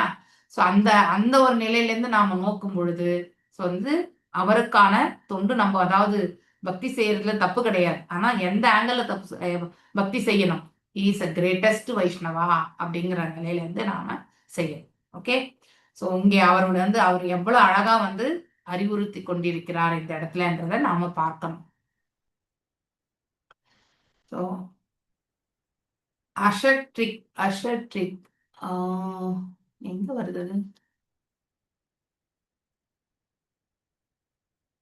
ஹரிம் ஆத்மானாம் பூதேஷு அவஸ்திதம் பூஜ்யத்வம் கிருணந்த தயா தியானித்து அசத் இங்க இருக்கு. அதாவது தியானந்தா அஷத்ரிக் த்ரீம் தரீம் அப்படின்னு இருக்கு இல்லையா? அதுதான் சொல்றாங்க. அஷட்ரிக் என்னும் வார்த்தை இங்கு முக்கியத்துவம் வாய்ந்ததாகும். இதன் பொருள் சிறிது நேரம் என்பதல்ல என்று தொடர்ந்து என்பதாகும். அப்படின்னா கண்டினியூஸ். ஓகே, அதாவது எப்பொழுதுமே 24 மணி நேரமும். ஓகே, சைத்தன்ய மகாபிரபு அவரது சிஷ்டாஷ்டகத்தில் அருள் இருக்கும் அறிவுரை இதுவே ஆகும். கீர்த்தனிய சதா ஹரிஹி இல்லையா? திரிநாதபி சுனிச்சேனா தரோரபி சகிஷ்ணுனா அமானீனமானதேனா கீர்த்தனியா சதா ஹரி. 24 மணி நேரம் பகவானிடம் நாமம் ஓதப்படுதல் வேண்டும். நம்ம மாயாப்பூர்ல பாத்தீங்கன்னா இந்த ஃப்ரண்ட் சைட்ல வந்து 24/7 வந்து கீர்த்தன் வந்து போயிட்டே இருக்கும். அது பேர் என்ன பேர்? அந்த இடத்துக்கு பேர் கூட அது நம்ம மாயாப்பூர் நீங்க மங்களாரத்தியில கூட நீங்க பார்க்கலாம். ஒன்லி கௌரனிதாய்ஸ் மட்டும்தான் இருப்பாங்க. ஸோ அதுக்கு என்னவோ பேர், அது டக்கு ஞாபகம் இல்லை. ஸோ அந்த மாதிரி ஃப்ரண்ட் அந்த கேட்டு கிட்டவே அந்த ரைட் சைட்லேயே இருக்கும். ஸோ அங்கேயே வந்து ஸோ அதனால்தான் கிருஷ்ண பக்தி இயக்கம் தனது பக்தர்களை தினமும் குறைந்தபட்சம் 16 சுற்றுகள் துளசி மணி மாலையினால் பகவானின் நாமத்தை ஜபிக்க வேண்டும் என்று வேண்டுகிறது. அதனால்தான் அட்லீஸ்ட் நீங்க இதையாவது, இது மினிமம் 16 மாலை என்பது மினிமம், அவ்வளவு நம்ம பண்ணணும். ஒரு சூத்ரனா இருந்தாலும் 16 மணி மாலை, அவன் தீட்சை பெற்றானோ இல்லையோ அதெல்லாம் செகண்டரி, அவன் 16 மாலை பண்ணணும். ஸோ அதுதான் பேசிக் நீடு. அதுக்கு மேல பண்றது வந்து அவங்கவுங்களுடைய விருப்பம். அதுக்கு மேல நம்ம கணக்கு வைக்க வேண்டாம். உங்களால என்ன முடியுமோ அது பண்ணுங்க. ஏன்னா அந்த மாதிரி நம்ம இது இப்படியே பண்ணி ஆகணும் அப்படியே பண்ணி ஆகணும்லாம் நீங்க செய்ய வேண்டாம். ஓகே, ஸோ நமக்கு எப்படி, ஏன்னா அதுக்காக நம்ம கடமைகளை எல்லாம் விட்டுட்டு உட்காந்து நாம ஜபம் பண்ண முடியாது. 24 மணி நேரம் பண்ண சொல்லியிருக்காங்க சாஸ்திரத்துல அப்படின்னு சொல்லிட்டு நம்ம வந்து மணியை வச்சுட்டு உக்காந்தோம்னா நம்முடைய உடையில கூட நம்மளால பேணி காக்க முடியாது. ஸோ அவங்கவுங்களுடைய சூழ்நிலை எப்படியோ, இப்போ ஏஜ்டானவங்க வந்து உட்காந்து பண்ணலாம், அவங்களுக்கு கடமையெல்லாம் முடிஞ்சிருக்கு இல்லையா? அவங்க உட்காந்து பண்றதுல தவறு கிடையாது. ஆனா வயசுலயே இருக்கும்பொழுது நாம உட்காந்து பண்ண முடியாது. நம்ம குடும்ப பொறுப்புகளையுமே நாம கவனிக்கணும். சூழ்நிலை, நம்ம செயல்கள், நம்முடைய கடமைகள் இதையெல்லாம் வந்து பார்த்துட்டு தான் நாம நம்முடைய பக்தியை வந்து அதுக்கேற்ற மாதிரி வந்து பாத்தீங்கன்னாக்கா எடுத்துட்டு போகணும். பக்தியே பண்ணாம இருக்கக்கூடாது. அட்லீஸ்ட் 16 மாலையாவது அகாமடேட் பண்றதுக்கு நாம ஒரு டைம் ஒதுக்கணும் இல்லையா? என்ன 1.5 மணி நேரம், 1.5 மணி நேரம் ஒதுக்க முடியாதா என்ன இல்லையா? உண்மையில் ஹரிதாஸ் தாகூரை போல் ஒருவர் தினமும் 24, அதுதான் ஐடியல் இது. அப்பதான் நம்ம வந்து பக்தியில முன்னேற்றம் அடைந்து பகவானுடைய திருவடியில சேர்றதுக்கு முடியும். ஆனா அது ஒன்றே நமக்கு கடமை இல்லைல்ல இல்லையா? நமக்கு வேற கடமைகளையுமே பகவான் கொடுத்துருக்காரு இல்லையா? ஆப்ஷன் கொடுத்து வச்சிருக்காரு நம்ம கர்ம பலனுக்கு ஏத்தவாறு. ஸோ அதுவும் நாம தான் கிரியேட் பண்ணி வச்சிருக்கோம். அதையும் நாம வந்து எடுத்துட்டு போகணும் இல்லையா? ஸோ 24 மணி நேரம் ஜபிக்க வேண்டும். ஒருவர் ஒரு நாளைக்கு 3 லட்சம் தடவைகள் ஹரே கிருஷ்ணா மந்திரத்தை ஜபித்தவர் அவர் இல்லையா? ஆனால் அவருக்கு வேறு கடமைகள் ஏதும் இல்லை. ரொம்ப அழகா சொல்லியிருக்கார் இல்லையா? அவர் நம்மள வந்து நீ 3 லட்சம் ஜபங்களை வந்து பண்ணு உட்காந்துட்டு அப்படின்னு எங்கேயும் சொல்லல. ஈவன் ஏகாதசிக்கு கூட பிரபுபாதர் வந்து நீ வந்து நிர்ஜல பண்ணு இல்ல ஜல பண்ணுன்னு எங்கேயும் சொல்லல. இது அவங்கவுங்களுடைய அதாவது ஆஸ்டாரிட்டிஸ் அவங்கவுங்க டிசைட் பண்றது இல்லையா? அவங்கவுங்களுக்கு என்ன முடியறதோ அது செய்யணும். இல்லைன்னா சஃபலா பண்ணியாவது நம்ம வந்து பண்ணணும் இல்லையா? ஸோ இல்லை உனக்கு அதுவும் முடியலையா? ஸோ ஏகாதசி உணவு வகைகளே இருக்கு இல்லையா? இந்த ஜவ்வரிசி கிச்சடி அந்த மாதிரி ஏதோ ஒன்று சாப்பிட்டு நீ வந்து இறைவனுடைய தொண்டுல நீ வந்து ஈடுபடு அப்படின்ட்டு சொல்லப்பட்டது இல்லையா? ஸோ நம்ம சும்மா வந்து எதெல்லாம் முடியுமா அது ஃபர்ஸ்ட் லெவல் வந்து ஹையர் லெவல் வந்து நிர்ஜலம் முடியாது. அடுத்து வந்து வெறும் ஜலம், ஜலத்திலேயே என்னால முடியாது, எனக்கு அந்த அளவுக்கு சக்தி கிடையாது. சஃபல பழங்களை உண்ணு நம்ம சாப்பிட்டு இருக்கலாம், அதுவும் எனக்கு முடியாது. சுகர் பேஷண்ட், நிறைய சுகர் வந்து உடம்புக்கு வந்து ப்ராப்ளம் வந்துடும். ஏதாவது ஃப்ரூட்ஸ் மட்டுமே சாப்பிட்டா சில பேருக்கு சுகர் லெவல் இம்பேக்ட் வரும் இல்லையா? சுகர் இருக்கிறவங்களுக்கு அதுவுமே முடியாது. அடுத்து என்ன பண்றது நம்ம? ஓகே, ஏதோ குக்குடு ஃபுட் இல்லையா? ஏதாவது ஒரு வெஜிடபிள் போட்ட ஒரு கிச்சடியோ ஏதோ ஒன்று அட்லீஸ்ட் ஒரு லிமிட்டடா, அதுக்காக 3 டைம்ஸ் சாப்பிட்டோம்னா அப்போ அது வந்து ஏகாதசி ஒரு பொழுது கிடையாது. ஸோ எவ்வளோ குறைச்சிக்க முடியுமோ அவ்வளோ கரெக்டாக சாப்பிட்டு நம்ம வந்து பக்தியை வந்து பெருக்கிறதுக்கான அந்த இதை வந்து வச்சுக்கணும். வயிறு பாரம் ஆனால் இது லைக்காது, மனசு லைக்காது, சோம்பேறித்தனம் தான் வரும். ஓகே, இப்படி நம்ம ஆனால் அவருக்கு வேறு கடமைகள் எதுவும் இல்லை. ரகுநாததாச கோஸ்வாமி போன்ற சில கோஸ்வாமிகள் இடைவிடாது தொடர்ந்து ஜபிக்கவும் பிரார்த்திக்கவும் செய்தவர்கள் அவர். அவங்களும் அந்த மாதிரி செய்யலாம். ஸ்ரீனிவாசாச்சாரியர் ஷட்கோஸ்வாமி பிரார்த்தனைகளை சொல்றாரு இல்லையா? சங்கியா பூர்வ நரை கான நடிபி காலாவசானி கிருதௌ இல்லையா? ஸோ அந்த இது பூத்வா அது வரும், அது அந்த ஸ்லோகம் வரும் அது. ஸோ அந்த மாதிரி அந்த என்னென்ன சாங்கிய பூர்வா அப்படின்ற வார்த்தை வந்து எண்ணிக்கையின் வலிமையை காத்தல் வேண்டும் அப்படின்னா, நம்ம சாங்கிய தத்துவமே நம்ம என்ன பண்றோம்? நம்ம வந்து ஸோ சாங்கிய தத்துவம் என்பது நாம யாரு, இறைவனுக்கும் நமக்கும் சம்பந்தம் என்ன, அவருக்கு நாம் ஏன் தொண்டு புரியணும் இல்லையா? இதெல்லாம் நம்ம புரிஞ்சுக்கிறோம். ஸோ இந்த ஆத்மாவுடைய உண்மையான நிலை என்ன, அதை எவ்வாறு அடையிறது? இப்போ ஏன்னா அது கட்டுண்ட நிலையில இருக்கு, அது விடுதலைக்கு எடுத்துட்டு போகணும். அதற்காக வந்து நாம் வந்து செய்யக்கூடிய தொண்டுகள் தான் இது எல்லாமே. உண்மையிலேயே பக்தி பண்றது பலனே நமக்கு தான், இறைவனுக்கு ஒண்ணுமே கிடையாது. எதை பண்ணா நமக்கு வந்து நல்லது நடக்கும்ன்றத மட்டும்தான் பகவான் சொல்றார். ஓகே, கடவுள் ஒருத்தர் தான் சொல்ல முடியும் நான் கடவுள்ன்ட்டு. நாம கடவுளற்றவர்கள், நாம் என்றைக்குமே நாம் கடவுள் என்று பிரகடனப்படுத்திக்க கூடாது இல்லையா? ஸோ கடவுள் என்று சொன்னா அதுக்கு வந்து என்ன ஆதாரம் என்ற கொஸ்டின் நம்ம அடுத்து கேட்கணும். சில சித்திகளை கொண்டு நாம அவங்கெல்லாம் கடவுள்னு நம்ம சொல்லிடக்கூடாது. ஓகே, ஸோ இப்போ வந்து யோக பயிற்சிகள் செய்து அதுல வந்து அஷ்ட சித்திகளை அடையிறவங்க வந்து ஏன் 8 விரிவங்கமா கூட ஆக முடியும். ஐ திங்க் எங்கேயோ ஒரு இடத்துல கூட நம்ம படிச்சோம். நம்ம ஐ திங்க் கர்தவ முனி இதுல படிச்சுமா நம்ம? ஐ திங்க் கர்தவ முனிவர் வந்து ஐ திங்க் 9 பிள்ளைகளா, 9 பெண் பிள்ளைகள். ஸோ அந்த இது வரும் இல்லையா? சித்திகளை பெற்றவர்களால் அது செய்ய முடியும். ஆனா அதுல என்னன்னாக்கா கடவுளுக்கும் அவங்களுக்கு என்ன வேறுபாடு வரும்னாக்கா, ஒரு சித்தி என்ன செய்யறதோ அதே செயலை தான் எல்லா சித்திகளுமே செய்ய. அதாவது ஒரு ரூபம் என்ன செய்கிறதோ அந்த செயல் தான், அது வெவ்வேறு இடங்கள்ல இருந்தாலுமே அதே செயலை மட்டும்தான் ஆற்றும் அது. ஓகே, பகவான் அப்படி கிடையாது இல்லையா? பகவான் வெவ்வேறு இடங்கள்ல இருப்பார், வெவ்வேறு செயல்களை செய்வார். இதை வந்து நாம் நாரத மகரிஷி வந்து கன்ஃபார்ம் பண்ணியிருக்கார் இல்லையா? 16,108 மனைவிமார்கள். ஸோ துவாரகையில ஒவ்வொருத்தரும் வந்து அழகான மாளிகையில இருக்காங்க. ஒவ்வொரு இடத்துலயுமே பகவான் வந்து விரிவங்கம் அடைந்து ஒவ்வொரு செயலில் ஈடுபட்டு இருக்கார். ஸோ இந்த வேறுபாடை நாம கண்டிப்பா புரிஞ்சுக்க முயற்சி பண்ணணும். இப்போ நானே வந்து ரொம்ப சித்தி பெற்றுட்டேன்னு வச்சுக்கோ, அஷ்ட சித்தி அடைஞ்சிட்டேன், அனிமா அழகிமா இதெல்லாம் நான் பண்ண முடியும்னு வச்சுக்கோங்களேன். ஃபார் எக்ஸாம்பிள், எனக்கு ஒண்ணுமே வராது, அது வேற. ஸோ ஆனா பண்றேன்னு வச்சுக்கோங்க. இப்ப நான் உங்ககிட்ட பேசிட்டு இருக்கேன்னா என்னோட இன்னொரு 8 விரிவங்கமோ எத்தனை விரிவங்கம் ஆனாலுமே வந்து இதே பிரசங்கம் தான் நான் எல்லா இடத்துலையுமே பண்ணிட்டு இருக்கேன். வெவ்வேறு செயல்கள் பண்ண முடியாது. Same work only we can do. Okay, அதுதான் நம்முடைய லிமிடேஷன். மனிதனுக்கு வந்து இவ்வளவுதான், அதுவே ஹையஸ்ட், அதை அடையிறதே ரொம்ப கஷ்டம் பிரயத்தனம் பண்ணி. அப்படி அடைஞ்சாலுமே நம்மளால வேறு வேறு செயல்களில் ஈடுபட முடியாது. ஒரு இடத்துல சாப்பிட்டுட்டு ஒரு இடத்துல தூங்கிண்டு இல்லையா, அந்த மாதிரி செயலெல்லாம் நம்ம கண்டிப்பா பண்ண முடியாது. ஸோ இறைவன் ஒருவரால மட்டும்தான் செய்ய முடியும்.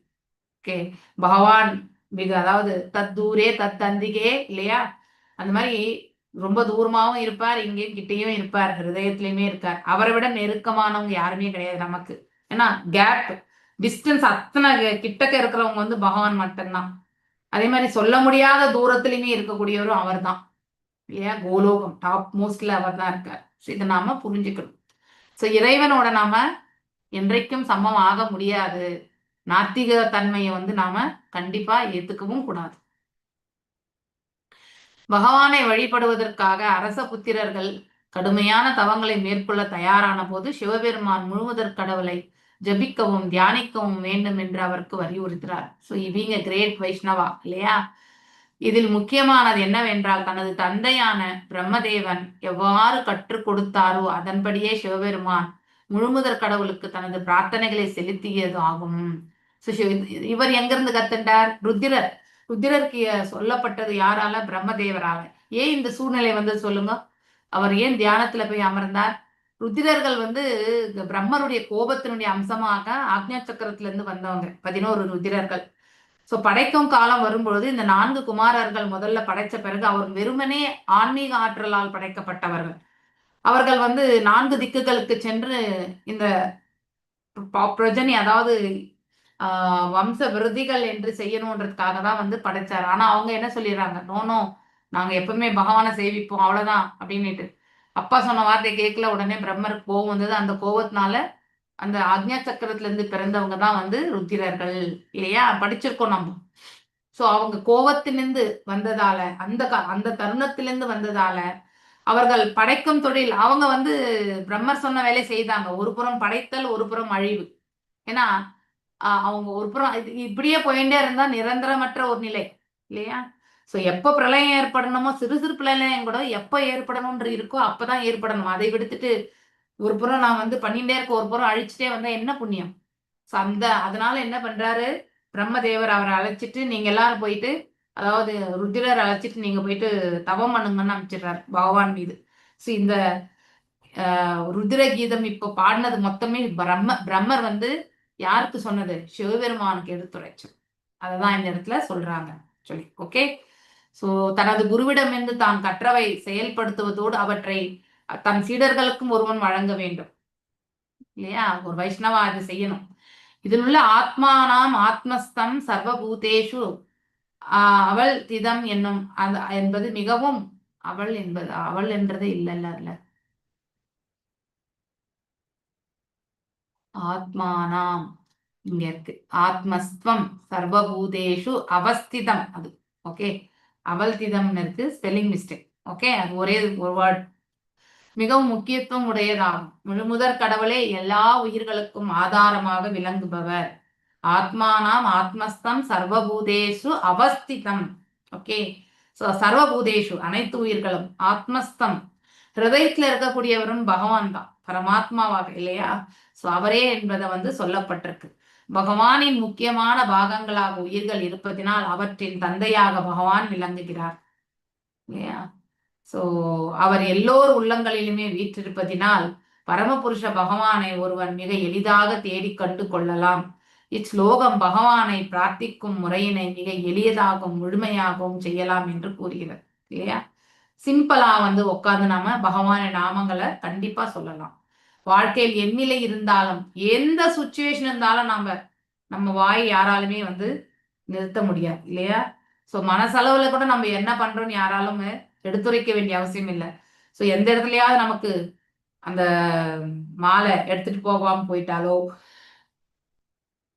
அங்கு நடக்கக்கூடிய சூழல் வந்து நமக்கு வந்து ஏற்புரையாதாக இல்லாமல் இருந்தாலோ, நாம தனிமையில போய் உட்கார்ந்துட்டு கம்மன் சும்மா நாம ஜபங்களை வந்து சைலண்டா வந்து சொல்லிக்கலாம். ஓகே, சோ இந்த செயலை வந்து நம்ம ஏன் ஒருவருடைய இறுதி ஊர்வலத்தின் போது கூட நம்ம சொல்லலாம். அது இன்னும் உசிதமானது. அந்த ஜீவன் வந்து இறைவனுடைய பாதங்களை சேரட்டும்ன்ற அந்த பிரார்த்தனைகளை கொண்டு நாம கண்டிப்பா ஜபம். இந்த மாதிரி ஒரு இது வந்து ஐ திங்க் எனக்கு தெரியாது. இந்த மாதிரி இறுதி ஊர்வலத்தின் இடத்துல போயிட்டு நிறைய பேர் பகவத்கீதையும் படிப்பாங்கன்னு நினைக்கிறேன். எனக்கு தெரிஞ்சு ஒருவர் மரணத்திருந்தால் அந்த வீட்டுல பகவத்கீதை ஸ்லோகங்கள் வாசிக்கப்படும்ன்றது மட்டும் கேள்விப்பட்டிருக்கேன். ஸோ நாம ஜபங்கள் அங்க சொல்லலாம்ன்றது வந்து தெரியாது. என்னுடைய மாமியார் அதாவது மரணம் அடைந்த பொழுது அன்னைக்கு பார்த்து என்என்டி பிரபுஜி கால் பண்ணார் ஆக்சுவலி. அப்போ நான் இது சொன்னேன், இந்த மாதிரி ஆயிடுத்துன்னும் போது ப்ளீஸ் டூ சாண்ட், நிறைய சாண்ட் பண்ணு, let her reach the lotus feet அப்படின்னு ஒரு வார்த்தை சொன்னார் என்என்டி பிரபுஜி. ஸோ அப்போ மத்தபடி கருட புராணம் படிப்பாங்க, சிவபுராணம் படிப்பாங்க, அதெல்லாம் படிப்பாங்க மாதாஜி. அப்புறம் இன்னொன்னு நம்ம சிவபுராணம் கூட வந்து பாத்தீங்கன்னாக்கா நம்ம எல்லாருமே காசிக்கு போய் அங்க நம்மளுடைய இறுதியை வந்து நம்ம வந்து சிவபதம் அப்படிங்கிற நிலைக்கு நம்ம போறோம் இல்லையா. ஆனா உண்மையிலே அங்கே வந்து சிவபெருமான் வந்து என்ன பண்ணுவாராம், காசிக்கு வந்து மரணம் அடைபவர்களுடைய செவியில வந்து ராமநாமத்தை சொல்வாராம். இறைவனுடைய திருவடிகளை சேர்வதற்காக அங்கே காசி விஸ்வநாதர் செய்யக்கூடிய செயல் இது. ஸோ இதனுடைய தாத்பரியத்தை நம்ம புரிஞ்சுக்கணும். ஓகே, ஸோ எல்லாருமே நம்ம வந்து பகவத்கீதையும் படிக்கிறாங்க மாதாஜி, பகவத்கீதையும் படிக்கிறாங்க. நீங்க சொன்ன மாதிரி பஜனை பண்ணுவாங்க அந்த 11 நாளும். அத பாடி வச்சுட்டு அந்த உயிர் போன பின்னாடி அதெல்லாம் செய்யறாங்க மாதாஜி. கண்டிப்பா, கலந்துட்டு இருக்கிறோம். ஏன்னா அந்த 13 நாட்களுமே அந்த ஜீவன் வந்து அங்கதான் இருக்கும். அந்த ஜீவன் வந்து 13 நாட்கள் வந்து அங்கேதான் இருக்கும். எக்ஸப்ட் விடுதலை அடையக்கூடியவங்களை தவிர்த்து, ஓகே, அவங்கள தவிர்த்து மிச்சம் எல்லாமே வந்து அங்கதான் இருப்பாங்க. அவங்க அடுத்த ஜென்மம் என்னவா பிறப்பாங்கன்னு தெரியாது. ஆனா அந்த 13 நாட்கள் அந்த இது பண்றோம் இல்லையா, திதி பண்றோம் இல்லையா, அது வரைக்குமே, அதுக்கப்புறம் தான் அவங்க வந்து அந்த திதி முடிஞ்ச பிறகுதான் தே வில் ரீச் பேக். அந்த இடத்து எங்க போகணுமோ அங்க இல்லையா, யமலோகத்துக்கு போகணுமோ, இல்ல வந்து வேற ஏதாவது தேவதையினுடைய லோகத்துக்கு போகணுமோன்றது எல்லாமே, இல்ல பித்ருலோகத்துக்கு போகணுமோ, அது எல்லாமே டிசிஷன் ஃபேக்டர் என்னன்னாக்கா அவங்களுடைய கர்ம பலன் இல்லையா. ஆனா அந்த 11 நாட்கள் வந்து அந்த ஜீவன் வந்து அந்த வீட்டுல தான் இருக்கும். அதனாலதான் அந்த ஜீவன் வந்து அவங்களுக்கு வந்து காலையில நம்ம வந்து உணவு படைக்கிறது, அது அவங்களுக்கானது என்பது வந்து சொல்லப்படுறது இல்லையா. துக்கம் வந்து நாம அனுசரிக்கிறது அவங்களுடைய நல்ல ஒரு மார்க்கத்தை ஏற்படுத்தி கொடுக்கறதுக்கு தான். இதே விடுதலை அடைந்த ஆத்மாவுக்கு அது தேவையில்லை. ஆனா நம்மளால அது ஐடென்டிஃபை பண்ண முடியாது. யார் விடுதலை அடைந்தவங்க, யார் வந்து மோட்சம் பெற்றிருக்காங்க, யார் வந்து யமராஜனுடைய ஊருக்கு போறாங்க இல்லையா, அப்படிங்கறதெல்லாம் நமக்கு கண்டிப்பா தெரியாது. ஏன்னா ஒவ்வொருத்தருடைய கணக்குமே பகவானுக்கு மட்டும் தான் தெரியும், நமக்கு தெரியாது இல்லையா. சோ அதனால நம்ம அதை செய்யணும். ஸோ ஹரே மாதாஜி, கருட புராணம் முக்கியமா படிப்பாங்க மாதாஜி. ஹரே கிருஷ்ணா மாதாஜி. ஓகே, அது எதுக்குன்னு எனக்கு தெரியாது. கருட புராணம் எப்ப வேணாலும் படிக்கலாம்னு சொல்றாங்க. ஆனா நிறைய பேர் வந்து அதாவது மரணித்த வீட்டுல மட்டும்தான் படிக்கணும், அதனால படிக்காதீங்கோ அப்படின்னு சொல்லுவாங்களாம். அதுவும் எனக்கு தெரியாது. என்ன ரீசன் எனக்கு தெரியாது, அது உண்மையான்றதும் எனக்கு தெரியாது. ஓகே, யோகாதேசமுபாஷாத்ய தாரயந்தோ முனிவ்ருதாக சமாஹிததிய சர்வயேதத் அப்யசாத்ருதாம். ஸோ இங்கே மேலும் வந்து சிவபெருமான் சொல்றார், பிரார்த்தனையின் மூலம் பகவானின் புனித நாமத்தை ஜெபிக்கும் யோக முறையினை உங்களுக்கு விளக்கி இருக்கின்றேன். ஸோ அதனால நீங்க வந்து எப்படி வந்து பகவான்கிட்ட வந்து இப்போ இந்த ருத்ர கீதத்தின் மூலியமா வந்து பகவானை எப்படி சேவிக்கிறதுன்றது வந்து உங்களுக்கு நான் சொல்லியிருக்கேன். அப்படின்னா பகவானுடைய நாமங்கள், ரூபம் இல்லையா, செயல்கள், லீலைகள், இதையெல்லாம் எண்ணிக்கொண்டு நாம வந்து பகவானை வந்து பிரார்த்திக்கணும். நீங்கள் எல்லோரும் இம்முக்கியமான ஸ்தோத்திரத்தினை உங்கள் மனதிற்கொண்டு மாபெரும் முனிவர்களாக வருவதற்கு சபதம் மேற்கொள்வீராக. ஓகே, மகாமுனிவர்களைப் போல் மௌனத்தில் ஆழ்ந்து பயபக்தியுடன் முழு கவனம் கொடுத்து இம்முறையினை பயிற்சி செய்வீராக. முனி என்றாலே என்ன அர்த்தம்னா அமைதி காக்கிறது இல்லையா. மகாமுனி மௌனம் காக்கக்கூடியது. அதுவும் வந்து இறைவனை வந்து, அதாவது ரகசியத்தில் நான் மௌனம் அப்படின்னு பகவானை பத்தி நீங்க 10th சாப்டர்ல படிச்சிருப்பீங்க இல்லையா, விபூதி யோகத்துல வருது இல்லையா. ஸோ ஏமாற்றுவதில் நான் சூது இல்லையா. அடுத்து வந்து அதுக்கு குவைட் ஆப்போசிட்டா இருக்கிறது எது ஆக்சுவலி, அதாவது மௌனம் இல்லையா. ரகசியத்துல வந்து மௌனம். இப்போ ஒரு இடத்துல வந்து ஒருத்தருடைய ஒரு 2 பேர் வாதிச்சுட்டு இருக்காங்க, அவங்களுடைய உண்மையான நிலை நமக்கு தெரிஞ்சா கூட நாம சைலண்டா வந்து நீ கெட்டவன், நீ இந்த விஷயத்துல கெட்டவன், நீ இந்த விஷயத்துல கெட்டவன் அப்படின்னு நாம அவங்களுக்கு எடுத்துரைக்க வேண்டியதில்லை. ஒரு சில இடங்கள்ல உண்மை சொல்லாம இருக்கிறதே வந்து அந்த அந்த சூழ்நிலைக்கு வந்து நன்மையை பயக்கும் இல்லையா? இந்த ஒரு எக்ஸாம்பிள் நம்ம யாரை எடுத்த சொல்லலாம்? விதுரருக்கு சொல்லலாம். உண்மை எந்த இடத்துல வெட்ட வெளிச்சமாக்கணுமோ அப்ப அந்த இடத்துல வெட்ட வெளிச்சமாக்கணும். ஸோ இத 13வது அத்தியாயம் 14வது அத்தியாயத்துல 13வது அத்தியாயம் முதல் கேண்டோல வருது இல்லையா? ஸோ விதுரர் வந்து அந்த தீர்த்த யாத்திரையை முடிச்சுட்டு வருவார். அவர் வந்த பிறகு ஏன்னா போரெல்லாம் முடிஞ்சு அந்த சமயத்துல தான் வருவார். ஸோ திருதராஷ்டிரன் வந்து பாண்டவர்களால் வந்து ரட்சிக்கப்பட்டு இல்லையா அவருக்கு தேவையான தொண்டுகள் எல்லாமே செய்துட்டு இருக்காங்க.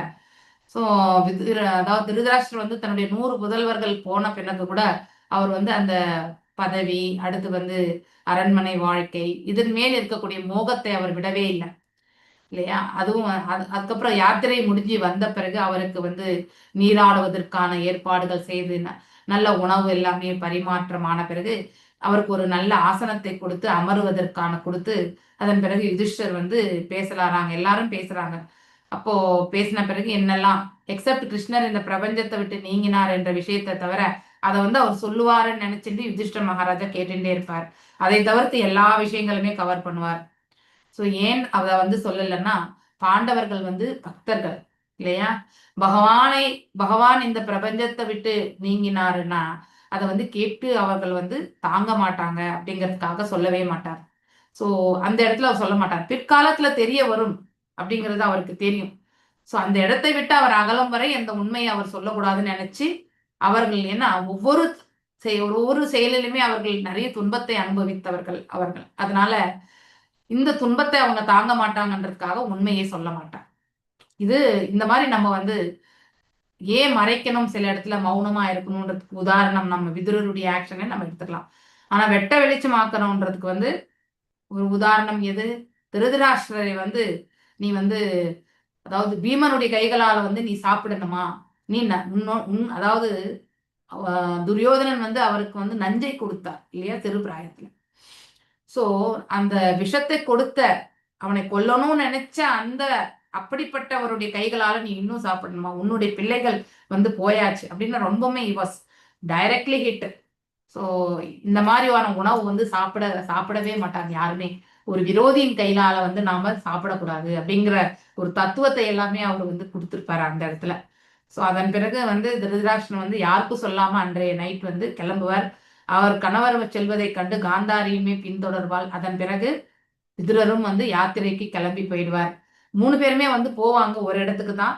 அதாவது சந்திருப்தா அப்படின்னு நான் நினைக்கிறேன். அந்த இடத்துக்கு போவாங்க. கங்கை நதியா யமுனை இல்ல சரஸ்வதி நதியா ஏதோ ஒரு மாதிரி எனக்கு ஞாபகம் வரல. அந்த இடத்துல போயிட்டு அவங்க 5 நாட்கள்ல வந்து பாத்தீங்கன்னாக்கா திருதராஷ்டிரர் இந்த உடலை விட்டுருவார். வெறும் நீரை 3 முறை குளித்து வெறும் நீரை மட்டுமே ஆகாரமாக உண்டு அதுக்கப்புறம் வந்து அதாவது அஷ்டாங்க யோக பயிற்சிகள் செய்து அவர் அந்த அஷ்டாங்க யோக பயிற்சிகளே அந்த குடிலே வந்து பாத்தீங்கன்னாக்கா அவருடைய உடல் வந்து எரிய ஆரம்பிக்கும். அதன் பிறகு காந்தாரியுமே வந்து அந்த அக்னி சதி விரதத்தை வந்து மேற்கொண்டு அவங்களும் அந்த குடிலோட எரியுவாங்க. அதன் பிறகு விதுரர் வந்து அந்த இடத்தை விட்டு சென்று விடுவார். ஓகே, யாத்திரை போய் விடுவார். ஸோ இப்படி நாம சில இடங்கள்ல வந்து மௌனமா காக்கணும். இது மகா முனிவர்கள் வந்து சொல்லக்கணும். நாம் எல்லாரும் கூட பக்தர்கள் இதை கண்டிப்பா பயிற்சி பண்ணணும். பிரஜல்பாவை இப்படிதான் நம்ம வந்து நிறுத்த முடியும். ஓகே, எனக்கும் வாய் இருக்குன்னு நாம பேசக்கூடாது, அது தவறு இல்லையா? நம்ம பேசக்கூடிய திறன் இருக்குன்னு நம்ம பேசவே கூடாது. எந்த இடத்துல பேசணுமோ அந்த இடத்துல மட்டும்தான் பேசணும். தேவையற்ற இடங்கள்ல பேசக்கூடாதுன்னா நம்ம சைலண்டா இருக்கிறது, அடுத்தவங்களுடைய விஷயங்கள்ல மூக்கு நுழைக்கிறது இல்லையா, அடுத்தவங்களை பற்றி அவதூறு பேசுறது, இதெல்லாம் வந்து நாம கண்டிப்பா நிறுத்தணும். அந்த நபர் தவறே இழைத்திருந்தாலும் நம்ம பேசக்கூடாது. இது அவ்வளவு சீக்கிரத்துல பயிற்சி செய்யக்கூடிய பக்குவம் கிடையாது. ஆனா கூடுமான வரைக்கும் அதை அவாய்ட் பண்ணி கடைசியில 0 பண்ணிக்கணும். ஒரே நாள்ல இந்த பயிற்சி வராது. ஓகே, அது கேட்கறதுனால நமக்கு என்ன வருது? எனக்கு மட்டும் பேச தெரியும், நம்ம பேசவே கூடாது இல்லையா? So that is wrong. So இந்த நெகட்டிவ் பேசுறது இதெல்லாமே வந்து நம்ம விட்டுறணும். அது வந்து இட் வில் டேக் டைம். ஆனா அதை நம்ம வந்து பயிற்சி பண்ணணும். அதுதான் நமக்கு வந்து பக்தியில போகிறதுக்கான மார்க்கத்துக்கு பக்குவம் அடையிறதுக்கான மார்க்கம். ஸோ அந்த ஒரு பயிற்சி நம்ம பண்ணணும். ஹடயோக முறையில் ஒருவன் உடற்குரிய பயிற்சிகளான தியானம், தாரணம், ஆசனம் போன்றவற்றை செய்தல் வேண்டும். ஒருவன் ஒரு குறிப்பிட்ட நிலையில் அமர்ந்து தனது பார்வை மூக்கின் நுனியில் இல்லையா பாதி கண்ணு மூடி இந்த மூக்கின் நுனியை வந்து பார்த்துட்டு தான் தியான பயிற்சி செய்வாங்க இல்லையா. அட்டயோகத்துல அமர்றது, அட்டயோகத்தில் உள்ள ஒழுங்குமுறை விதிகள் எல்லாம் செய்வதற்கு இக்காலத்துல வந்து நமக்கு அனுகூலமான சூழ்நிலை இல்லை, சாத்தியமற்றவை ஆகும். ஆனால் பக்தி யோகமும் எக்காலத்திலும் செய்வதற்கு எளிமையானதோடு சால சிறந்ததும் ஆகும். அதுதான் டாப் மோஸ்ட் யோகம் இல்லையா. இந்த யோக முறையானது சிவபெருமானால் வெகு காலத்திற்கு முன்பே மகாராஜா பிராச்சீன பரிதரின் மைந்தர்களுக்கு வந்து பரிந்துரைக்கப்பட்டிருக்கிறது. பக்தி யோகமானது ஏதோ இப்பொழுதுதான் வந்தது என்று நினைக்காதீர்கள் இல்லையா. இப்ப வந்தது கிடையாது, எப்பத்துல இருந்தே இருக்குது. ஓகே, ஆனா நமக்கு அது தெரியல. 5000 ஆண்டுகளுக்கு முன்பு பக்தி யோகமே எல்லா யோகங்களிலும் சிறந்தது என்று பகவான் கிருஷ்ணரால் பரிந்துரைக்கப்பட்டிருக்கு. சோ இது நம்ம 6வது அத்தியாயம் கடைசி ஸ்லோகத்துல வரும் இல்லையா. யோகினா சர்வேஷாம் மத்கதோனாந்தராத்மனா ஸ்ரத்தாவான் பஜதே யோ மாம் சமே யுக்ததமோக மதஹ. எல்லா யோகங்களிலும் எவன் ஒருவன் முழு நம்பிக்கையுடன் என்னை தன்னுள் இருத்தி உன்னதமான அன்பு தொண்டினால் என்னை வழிபடுகிறானோ அவன் யோகத்தின் மூலம் எனக்கு மிகவும் நெருக்கமாவதோடு எல்லோரினும் மிகவும் உயர்ந்தவனும் ஆகின்றான். இது யார் நமக்கு உத்தரவாதம் கொடுக்கிறது? பகவான் நமக்கு கொடுக்கிறார். சோ நம்ம அஷ்டாங்க யோக பயிற்சிகளை செய்தாலும் கூட அதுல வந்து இறுதியில வந்து இறைவனை நாம வந்து பக்தி பண்ணினா மட்டும்தான் பகவானோட சம்பந்தத்தை நம்மளால ஏற்படுத்த முடியும். யோகத்தில் இணைந்தவன் ஆவான் என்றால் என்ன அர்த்தம்? சம்பந்தம் இல்லையா. பக்தி என்பது அபிதையா, அதனுடைய பலஸ்ருதி நாம் அடையக்கூடிய பலன் இல்லையா. 10.8, 9, 10 இதெல்லாமே அந்த சதுர்ஸ்லோகி பகவத்கீதையில வருது. ஓகே, மிக உயர்ந்த யோகி என்பவன் தனது உள்ளத்தில் கிருஷ்ணரை சதா நினைத்து அவரது புகழனை ஜெபிப்பவனே ஆவான். சோ மனசளவுல வெளியில காட்டிக்க வேண்டிய அவசியமே கிடையாது. வெளியில நம்ம ஒரு பௌதிகவாதியாவே தெரியலாம், ஆனா உள்ளுக்குள்ள மனசுல எப்பொழுதுமே இறைனை ஏந்தி நாம பக்தி பண்ணணும். அதுதான் ஒரு மனிதனுடைய கடமையுமே, அதுதான். அதை நம்ம வந்து யாரும் நமக்கு ஸ்ட்ராங்கா சொல்லி கொடுக்கல.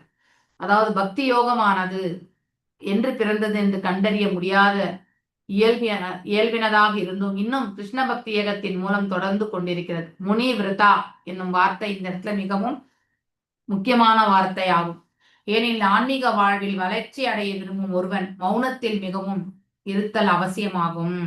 மௌனம் என்பது கிருஷ்ணரின் சரிதையை கூறுவது என்பதாம். அப்படின்னா மௌனம் என்பது இறைவனை பற்றி கூறுவதற்கு சமம் என்று இந்த இடத்துல நாம எடுத்துக்கணும்.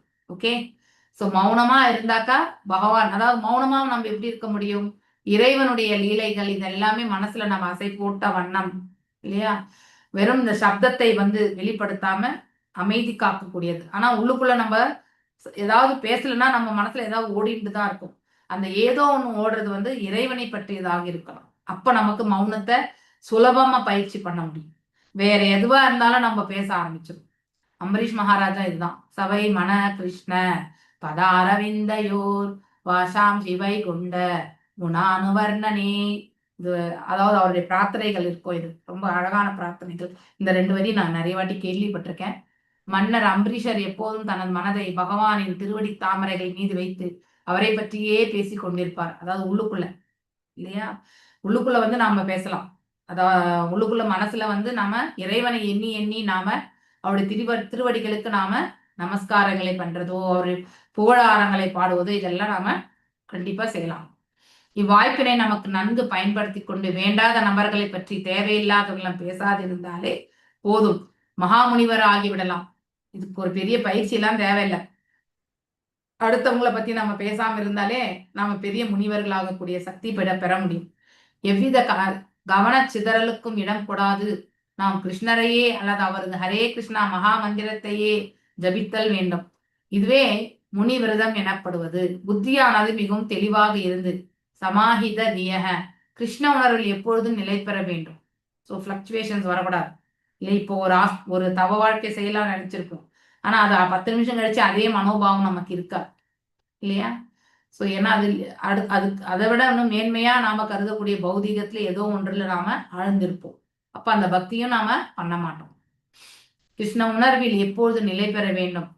ஏதத் அபியாசுதாத்ரா, அதாவது என்பது அறிவுரைகளை குருவிடமிருந்து 2 குரு யாரு?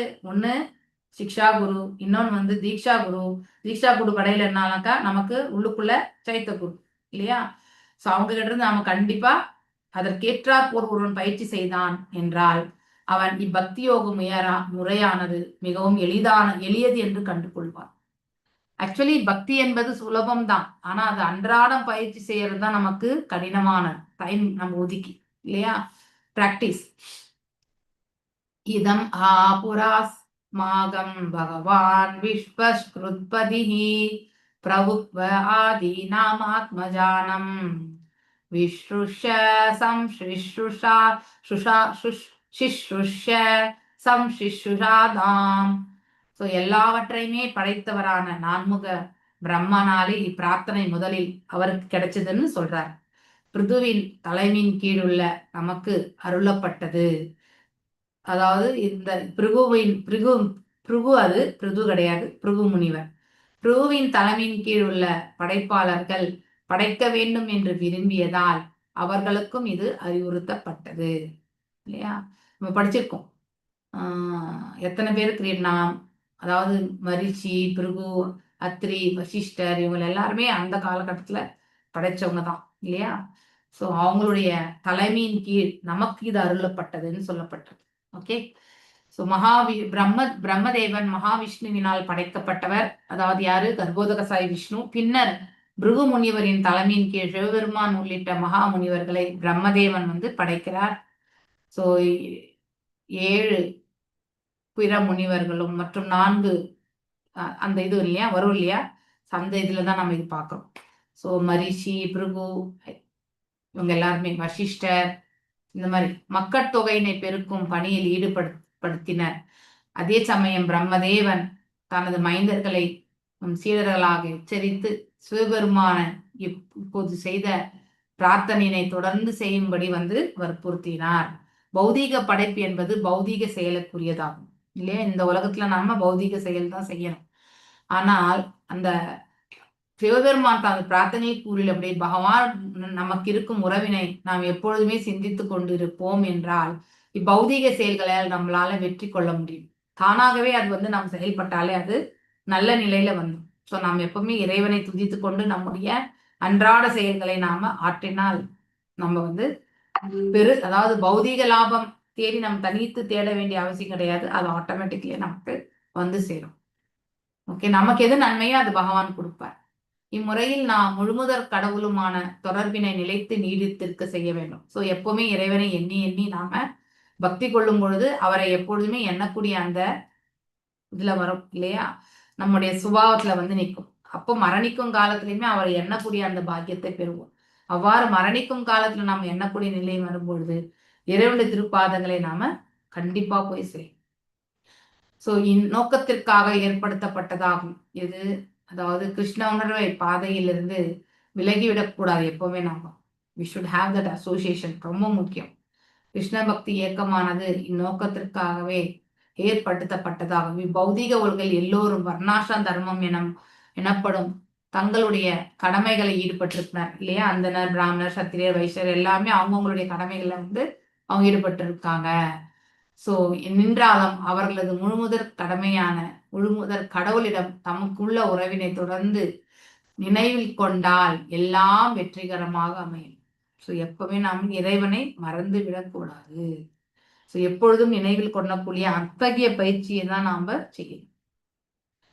மேலும் வர்ணாசிரம தர்மத்தின்படி அந்த சத்திரியர், வைசியர், சூத்திரர் முழுமுதற் கடவுளம் தமக்கிருக்கும் உறவினை மறந்து எப்பொழுதும் தங்களுடைய சுதர்மத்திலும் வர்த்தக செயல்களில் மட்டுமே ஈடுபடுகின்றனர் இல்லையா? சுதர்மம் என்பது அவருடைய கடமை. அதுக்கு மட்டுமே அருள் பாலிக்கணும், பகவான்கிட்ட கேட்கறது இல்லையா? அடுத்து வந்து தன்னுடைய பிசினஸ். ஸோ இந்த உலகத்துல என்ன செய்யணுமோ அது அந்த நிலையில தான் இருக்காங்களே வழிய எதையுமே எதிர்பார்க்காமல் வந்து இறைவனுடைய பாதங்களை பணியக்கூடிய அத்தகைய மனநிலை என்பது கிடையாது. மேலும் இதனை ஸ்ரீமத் பாகவதம் வந்து முதல் காண்டம் உறுதி செய்கிறது இல்லையா? தர்ம ஸ்வனுஷ்டித பும்சாம் விஸ்வேக்ஷண கதாசுய நோத்பாத எதிரதிம் ஷம ஏவகி கேவலம். அதாவது இதன் முடிவு என்னவென்றால், ஒருவன் தனது அதர்மத்தை நிறைவேற்றுவதிலே முழு ஈடுபாடு கொண்டு, அதர்மம் என்றது சொல்றாங்க, பௌதீக உணர்வு கொண்டு பௌதீக நோக்கத்தை கொண்டு நாம பௌதீக செயல்களை செய்வதுதான் அதர்மம் இல்லையா? பௌதீக செயல்களுமே இறைவனுக்காக ஆற்றுகின்றோம், இது நம்முடைய கடமை என்று எடுத்துக்கொண்டு செய்யறது அதுதான் உத்தமமான நிலை. அதை விடுத்துட்டு நாம நம்முடைய சுயநலத்திற்காக ஆற்றக்கூடாது. ஆனால் கிருஷ்ண உணர்வை கொண்டு தொண்டு தடைப்பட தேவை. இதன் முடிவு என்னவென்றால், ஒருவன் தனது அதர்மத்தை நிறைவேற்றுவதிலே முழு ஈடுபாடு கொண்டிருந்தாலும் இல்லையா? அதர்மத்தை அப்படின்னா என்ன அர்த்தம்? சுயநலம் கொண்டு இறைவனை நீக்கி தான் மேன்மை அடையணும் அப்படின்னு நினைச்சுட்டு செய்யக்கூடிய செயல்கள். ஓகே, சோ அப்படி இருந்தாலும் கிருஷ்ண உணர்வு தொண்டு தடைப்பட தேவையில்லை என்பதாகும். அவன் குறைந்தபட்சம் சிரவணம் அல்லது கீர்த்தனம் கேட்பது மற்றும் சொல்வது, இந்த இதுல ஈடுபடுதல் வேண்டும். அவனது அதர்மத்தினை அவன் விட தேவையில்லை, அது தானா ஒரு நாள் விட்டு போயிடும். ஸோ அதை பத்தி வருத்தப்பட வேண்டாம். ஒருத்தர் இடத்துல நெகட்டிவ் எனர்ஜி இருக்குன்னா அவங்களுக்கு நல்ல ஒரு பக்தியை கொடுங்கன்னு நம்ம வேண்டலாம். அவனுக்கு எப்ப இந்த படிப்பினை வரும், அவன் எப்ப இதை அனுபவிப்பான்னு நினைச்சு நம்ம வேண்டக்கூடாது, அது மிக தவறான. ஓகே, ஸோ அப்படிப்பட்ட ஒரு மனப்பான்மையை நம்ம வளர்த்துக்கணும். இவ்வாறு ஒருவன் தனது சுதர்மத்தினை தொடர்ந்து செய்து சிவபெருமான் கூறியுள்ளபடி முழுமுதற் கடவுளை வழிபடவும் செய்தான் என்றால் அவனது வாழ்க்கை முழு நிறைவடை. ஸோ அவனுடைய முழுமை அடைந்தவன் ஆகிறான். ஸ்வனுஷ்டி தஷ்ய தர்ம சம்சித்திர் ஹரிதோஷனம் இல்லையா? அதாவது நாம் நமது சுதர்மத்தினை தொடர்ந்து செய்தல் வேண்டும்.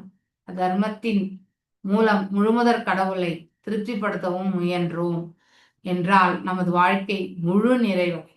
ஸோ நம்ம அந்த சுதர்மத்தை செய்யும் பொழுது அப்படியே நாம் இறைவனை நம்ம வணங்க நேர்ந்தால் நாம அது ஒருத்தருடைய வாழ்க்கையில மேன்மையான ஒரு நிலைக்கு அது இட்டுச்சல். ஓகே, வாஞ்சகல்பதாருभ्यश्च कृपा सिन्धुभ्येव च पतितानां पावनेभ्यो वैष्णवेभ्यो नमो नमः. अनंत कोटि वैष्णव वृंद की जय. नामाचार्य हरिदास ठाकुर की जय. हरे कृष्णा कृष्णा कृष्णा हरे हरे, हरे राम राम राम हरे हरे. हरे कृष्ण.